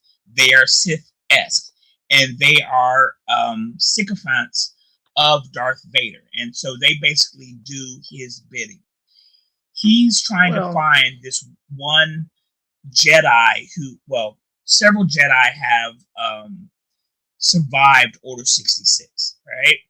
And so in the Obi-Wan story, we were introduced to the Inquisitors live action. They may have been introduced in like Star Wars Rebels or something like that. I just don't know. I don't recall. But in live action, to my knowledge, they were introduced in Obi-Wan, right? And they're out there hunting any Jedi who had escaped Order 66. In this book, the Inquisitors are searching for this one particular Jedi who is trying to reestablish the Jedi Order. It's written by the great Rodney Barnes, who I had the pleasure of meeting exactly 2 weeks ago. That is an extremely tall dude. Rodney Barnes is tall as fuck. But that aside, he's writing this book as well as Killadelphia. It's very well written. The art is by Ramon Rosanas, which is also very good. Art was very good. Yeah, if you are a Star Wars fan, you must have this book. If you are a casual fan, somewhat like I am, it's still a good book. The only thing that I would suggest, a lot of times when you read stuff, I was talking to somebody recently, I was talking to Chillmonger, and he was talking about different things and how you have to do homework in order to understand X, Y, and Z. The Star Wars universe, because it is so vast over the past 45, 50 years, there's a lot of stuff involved in it. The only thing that I would suggest in order to read and understand and get a full understanding of this book is you watch Obi-Wan, right? On Disney Plus. That's the only thing. If you have a casual knowledge or understanding of the Star Wars universe, you'll be fine. But just definitely watch Obi-Wan before you read this book. It is a very good book. The art is good. It's a good book. All right. So I am a hardcore Star Wars fan, so I'll go a little bit more in depth. They were introduced in Star Wars Rebels.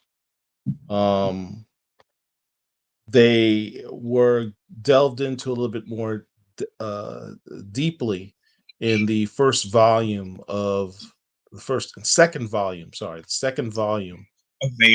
Star Wars Darth Vader. Um, the After Order 66 was issued, Emperor Palpatine, when he was killing off Jedi and killing off younglings and what have you, also gathered force-sensitive individuals, many of whom were part of the Jedi Order, where, as you saw in the Obi-Wan series, they took younglings and made them into Inquisitors. So Palpatine was sort of gathering his own force-sensitive people to make his henchmen. They weren't Sith, per se. They are agents of Palpatine or agents of the Sith, but they themselves are not Sith. So they are force-sensitive individuals. They have powers of the Force. They are trained in how to fight, but they're not full-blown Sith. They're just agents of the Sith that, Sith-esque. Sith-esque, so to speak, Sith-light, Sithish. Palpatine gives the Inquisitors to Vader to hunt down, like, his soldiers, to hunt down the last Jedi that were not killed in Order 66 that you saw in Episode 3. Because that killed a lot of Jedi, but not all of them. There are lots of them scattered throughout the galaxy. So Vader's job over the next 20 years, between Episode 3 and Episode 4, was to hunt down these Jedi. And the Inquisitors helped him do it. So that's just goes, this series goes more into that. So it's a dope series. I've enjoyed it. 4 issues. It's only going to be 4 issues.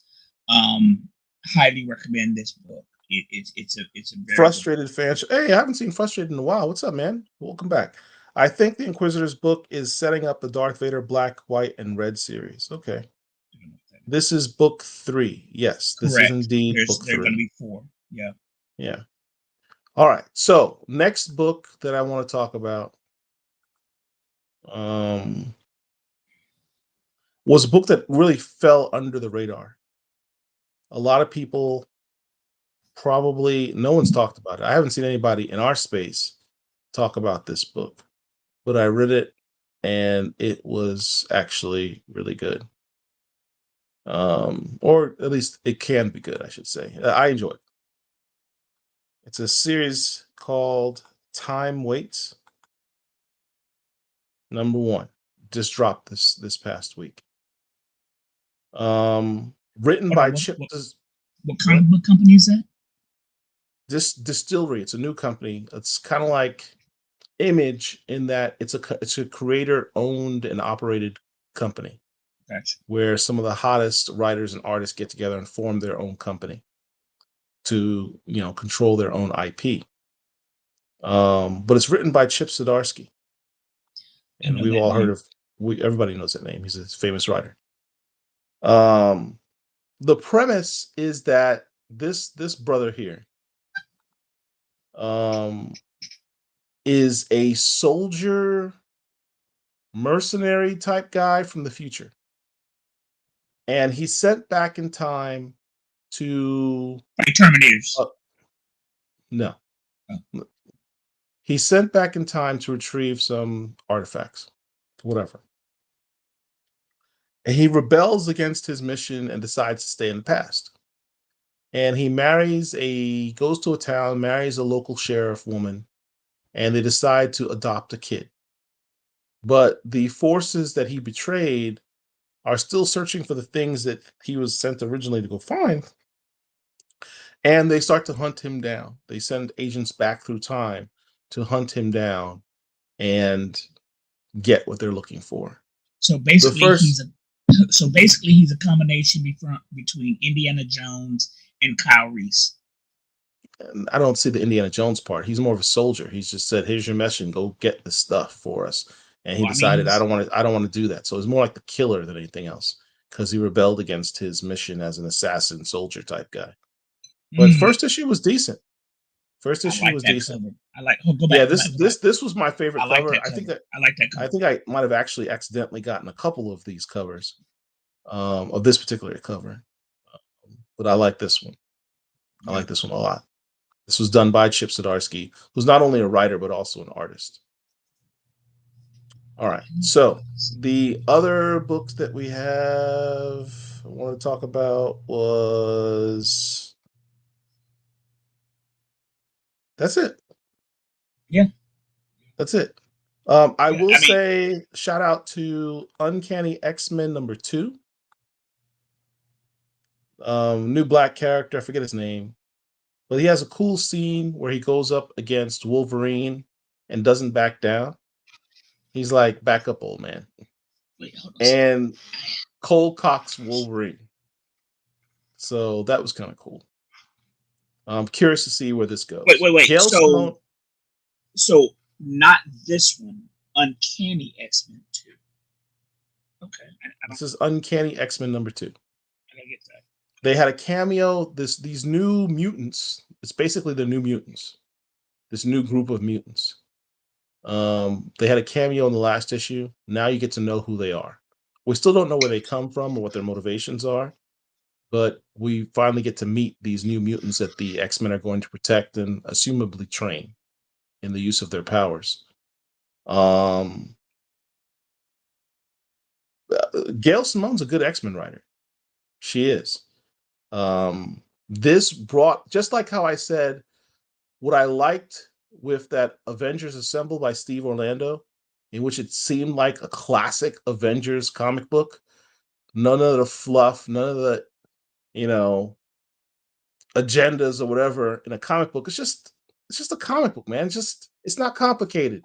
Make it fun, make it exciting, make it action-packed, and throw some storyline in there, throw some character development. It's not complicated. That's what Avengers Assemble was. I liked it. That's what this Uncanny X-Men series is. Gail Simone, this reminds me of the old Chris Claremont days X-Men, is her writing. So I dug it. And I swore I wasn't going to buy any more X-Men books, but this was actually pretty good. So real quick, this is not a black character or black writer or artist to my knowledge.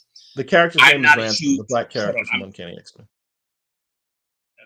I'm not a huge Wolverine fan, but I saw this cover and I had to have it. This cover reminds me of some of the Blade covers from the Blood Hunt. No, not Blood Hunt, but the negative space covers are always dope. Yeah, that's a really dope Wolverine #1. This is the only reason why I bought this, because of this cover. Really good, and I just thought you guys might want to see that. It's a very good cover. Yeah, I haven't read that Wolverine #1 yet. I haven't read it either. It's in my. But I think I ordered that same cover just as a cover buy, because the covers are so dope. I love the negative space variants.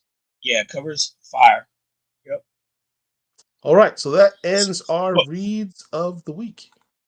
So, what are the comments we got? That's it. We did all the comments.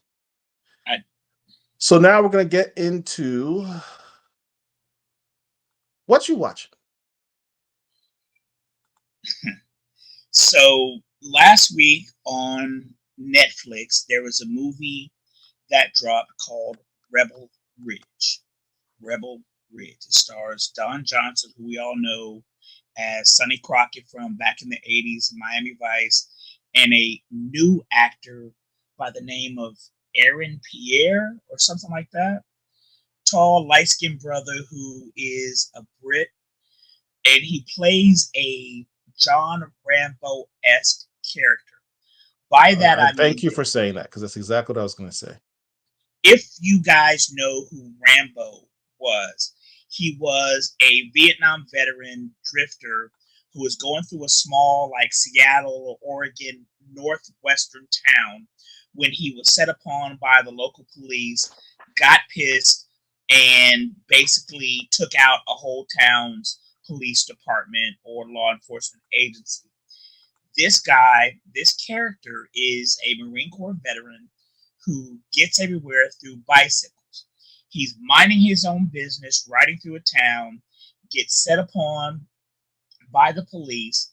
He's going to this particular area to bail his cousin out of jail who was arrested. He has money for the bail. The money is then taken by the police through asset forfeiture, which is a legit, real thing, which is absolute bullshit, which allows the government to take your money unnecessarily with you having committed absolutely no crime other than having cash on your purse, a large amount of cash on your person. It is a under the premise that it's their reasonable suspicion that the money obtained that you had in your possession was part of some type of criminal activity, and they need time to investigate. Here's the thing about asset forfeiture. I've actually defended asset forfeiture cases. It's a bullshit law, right? I'm just going to say that. You could have $20,000 in cash on your person that you worked for, that you sold your truck for, that you won at the casino, whatever. If the cops stop you and want to fuck with you, they can just take your money and say, hey, we think that you did something wrong. We're going to take your money. And then you have to fight to get your money back. That's basically what happened in this movie. And it takes months. It takes months to challenge it, to fight it. Yeah. So this dude has this money. He's a Marine, hasn't violated any laws whatsoever. The cops take his money, which does not make him happy, and he then in turn has to get his money back, and he does a lot of things to do what he needs to do. Rebel Ridge dropped probably last Friday. I've now watched it twice. This movie right here has made this guy a automatic overnight sensation. I want to say he's got about 16, 17 credits on his IMDb profile. I had never heard of him before. He was in some stuff that I know of that I hadn't necessarily watched. But this movie right here has brought him to the masses. And what's crazy is he has now been fan cast from everything from Jon Stewart to James Bond because he's a Brit. What's interesting about this is that John Boyega, the great John Boyega, who I absolutely adore, played this role first. And when I say played this role first, he was in this movie and had filmed scenes, but for whatever reason walked away, which opened the door for this actor to then come in and play the role. I'm glad he did, because John Boyega is conservatively about 5'8", 5'9". Being 5'8", 5'9", unless you're Sean Ray. Sean Ray was a bodybuilder back in the 70s. I didn't mean that. Back in the 90s, in the 80s and 90s. Unless you are somebody like that at 5'9", you're not really intimidating anybody. This dude named Pierre, he's like literally 6'2", 6'3". He's having a conversation with Don Johnson. There's no curse words. There's no real animosity, but you can feel the intensity and you can feel the threat that he poses to Don. Listen to me. If you have access to Netflix, this is a movie that you want to watch. Like I said, I've now seen it twice. Extremely good movie. This was a very good movie. I watched it last night without any expectations. Very much a sort of reimagining on many levels of First Blood, the first Rambo movie, First Blood, which is a classic movie. You take away all the subsequent, sequels to where it gets, the 40 years of sequels that have watered down the character, where it jumps the shark and does all types of crazy stuff. But the original First Blood film was actually a classic piece of cinema. The premise is very simple, where a veteran goes to a small town. Just said all that. Yep. But the divergence here is, for all the action and violence that takes place, he doesn't kill anybody at all. Like he goes out of his way to save lives. He barely even hurts anybody significantly. I think the most violent thing he does is break somebody's arm. That's literally the most violent thing he did. Yeah. Now he's had access to weapons throughout this movie. The only thing that he fires is a tear gas launcher. That's it. Yeah. Non-lethal weapons. They take his money away, and why the money is so significant to him is because he needed it to bail out his cousin. Said all that. Yep. This Guys, man is he's a tremendous he's a tremendous stage presence. And yeah. as I was watching him, what I was thinking of, honestly, and I know I may be the minority in this, I could see this dude playing Blade. No, he's a Brit. He's No. got the and Blade actually is British. Too yellow. Well, some may say Too that, yellow. but I understand. Well, this isn't a popular thing in the comics. Technically speaking, Blade is biracial. Blade is biracial. Blade is biracial. So, in my mind's eye, I have Blade as Wesley Snipes. We all see Wesley. Look, when we think reality, Blade, when we think Blade, we think Wesley Snipes. But understand, comic books wise, Blade is not only biracial; he's British. Do me a favor, pull up that picture of 70s Blade with the fro and the glasses. Because now that you mention it, yes, I can see that. This dude has the build. He's actually a martial artist. He's an actual martial artist. Yes, because he won Taekwondo. No, jiu-jitsu. Yeah. Jiu-jitsu. Is it jiu-jitsu? Okay. Yeah, he does jiu-jitsu. Yeah. So basically, Don Johnson is the sheriff of this town, and he comes into conflict with Aaron Pierre, whatever his name is. And as Paul said that, when I think of Blade or casting Blade or recasting Blade, I think Wesley Snipes as the prototype. But Paul is absolutely right. The 1970s version of Blade is a somewhat tall-ish, afroed, glasses-wearing guy. And now that he mentions that, I can see him as that.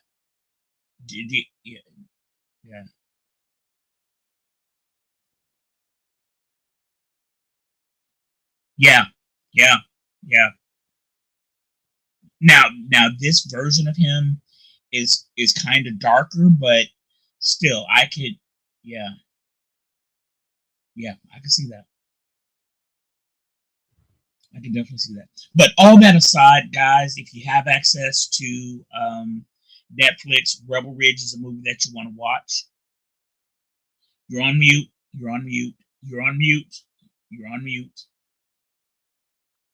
All due respect to Mahershala Ali, is probably going to be about 60 before Blade is ever made. This dude is young enough. He has the athleticism.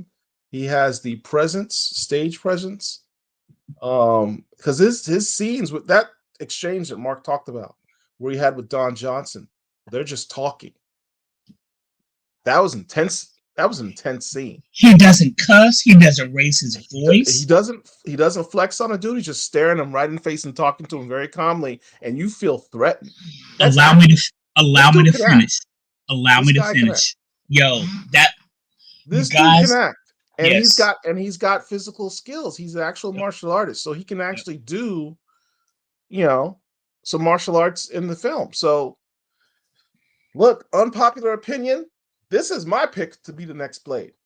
I don't see him as John Stewart. John Stewart has typically been presented as a darker-skinned black male.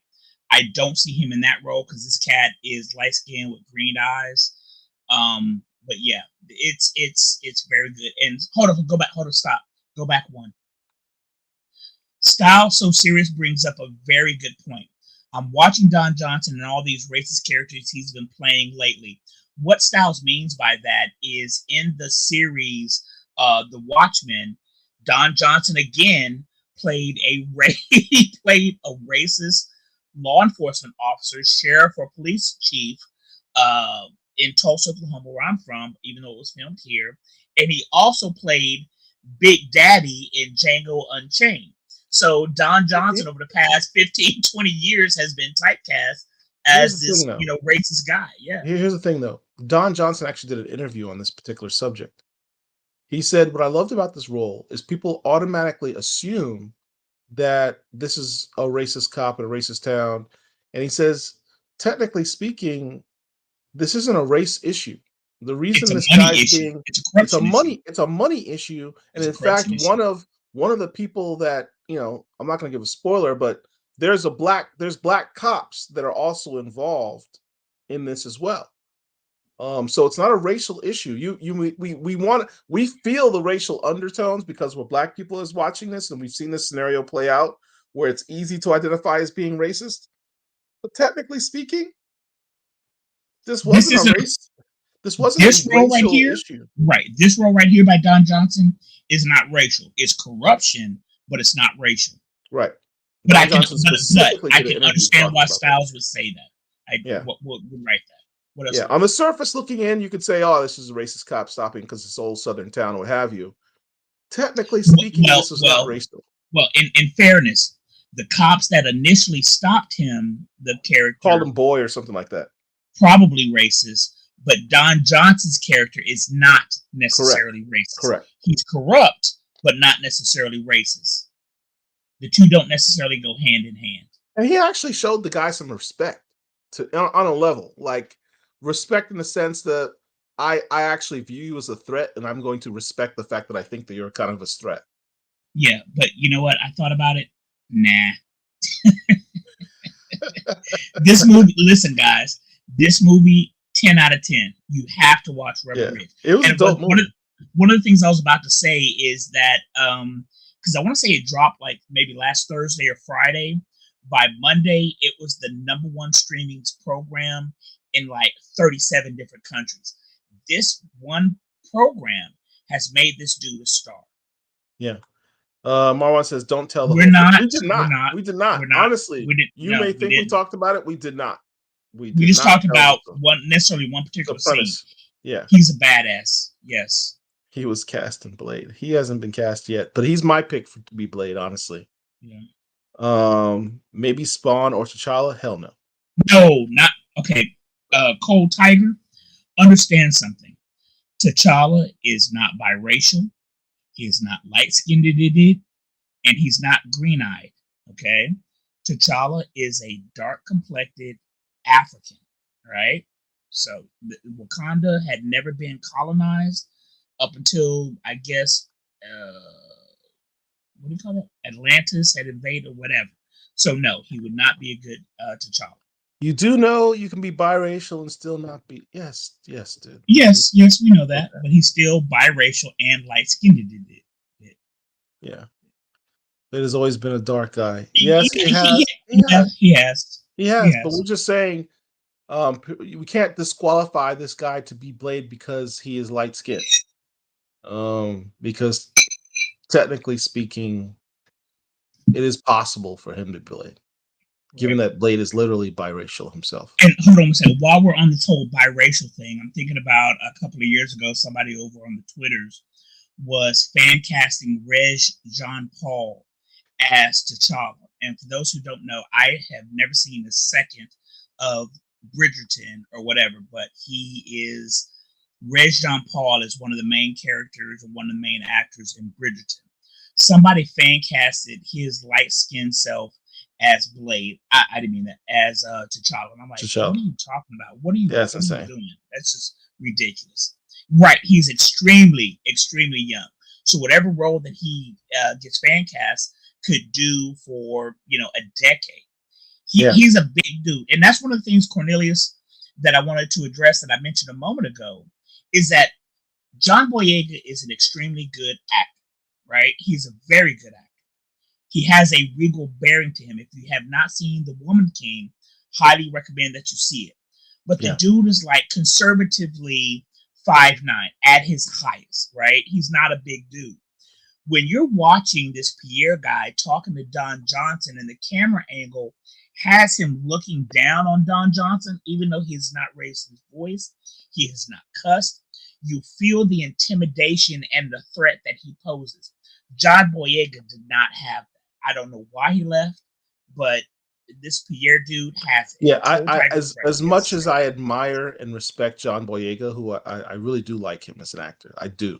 He has tremendous range. He's done a lot of different roles. I can't see him being better than this guy did in this at film. all. At all. I just can't see it. At all. Cornelia says that this guy Pierre can also tan. Sure. Oh, bless your heart. Sure. They can do that makeup that The Rock did Bless in your that heart. one movie too. No, because we don't need another Nina Simone type situation. Remember The Rock and G.I. Joe? I swear that brother was two shades darker when he So played Roadblock. So since you mentioned it, G.I. Joe should have more movies because that was a good franchise. I don't care what anybody says. I really the latest one was the Transformers movie. The last Transformers movie was G.I. Joe movie. Wait, what? Did you see the last Transformers Beast Wars movie? I did. I don't know. I mean, did you watch the entire film? I did. Or did you? It's one of those things where you walked out the theater because you didn't like it. No, I saw the movie at the theater. I paid money to go see it. I did not interpret that as a quote unquote G.I. Joe movie. I don't know where you're rewatch it and rewatch the last 20 minutes. Cornelius says he's watched it 3 times. So wait, so Cornelius, you're talking about Transformers or Rebel Ridge? I think he's talking about the Rebel Ridge. I've seen it twice this Friday. It's a very good movie, guys. Very good movie. He says maybe he could play Casper. Somebody has said that. I have no interest or desire to see Casper Cole recast T'Challa. I do not want to see Casper Cole on the screen at all. That's a chapter of Black Panther I choose to simply ignore. I have no desire to see White Tiger, Casper Cole, however you want to call him, at all. There was a light-skinned actress that declined a role in Black Panther for that reason. Yes, Amanda Steinberg. The actress who played in The Acolyte, she's actually a very good actress. She was originally cast as Shuri in Black Panther. When she saw that what they were trying to do, the premise of it of being this unconquered African nation with the whole black cast, and she's like, I appreciate that, but I'm biracial. I'm very light-skinned. It doesn't fit the role and what you're trying to accomplish, so I'm going to step back so that another actress can do it. I had mad respect for her for doing that. Correct. You know, it technically she would have been a better actress. She's a very good actress. She would have been a better actress for the role of Shuri than what's her face? Letitia Wright. It takes a lot of self-awareness to understand that you are not necessarily right for a specific role. As an example, I mentioned Nina Simone a second ago. I've been drinking whiskey, so I cannot remember the actress's name, but she played. Wow, I'm looking at her face because she's been in 10,000 movies. Columbiana, Star Trek, the current. Lieutenant Uhura. Oh, geez. Why? I'm literally. She's in Lioness, the new show Lioness. Correct. Guys, help us out. You know what? Oh my God, why can't I remember her name? Because you've been drinking. Yeah, the liquor be and kicking, I have man. been too. The actress in Columbiana was Zoe Saldana. Thank you, Gordon Mahan. Thank you, Zoe Gordon. Saldana. So clearly, Gordon has not been drinking. That's fine. I don't know what you're doing with your life, Gordon, but you need to have something in your cup. That aside, Zoe Saldana is a lighter-skinned woman. Nina Simone is a darker-skinned woman.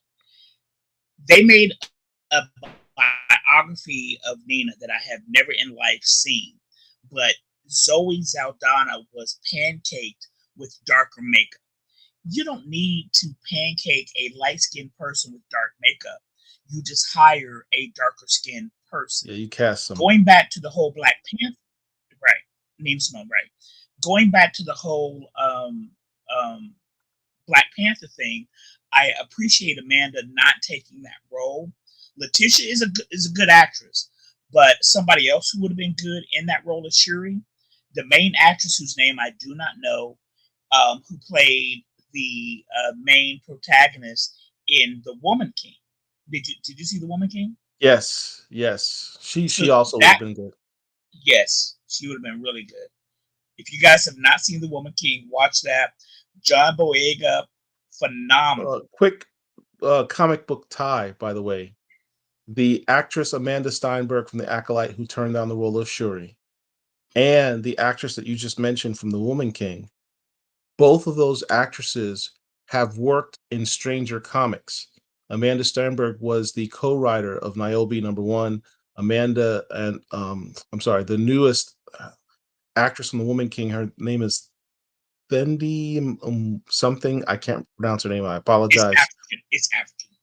She is in the newest series by Stranger Comics. She's on the cover of the Kickstarter they just recently had. Both of them had ties to Stranger Comics, as an aside.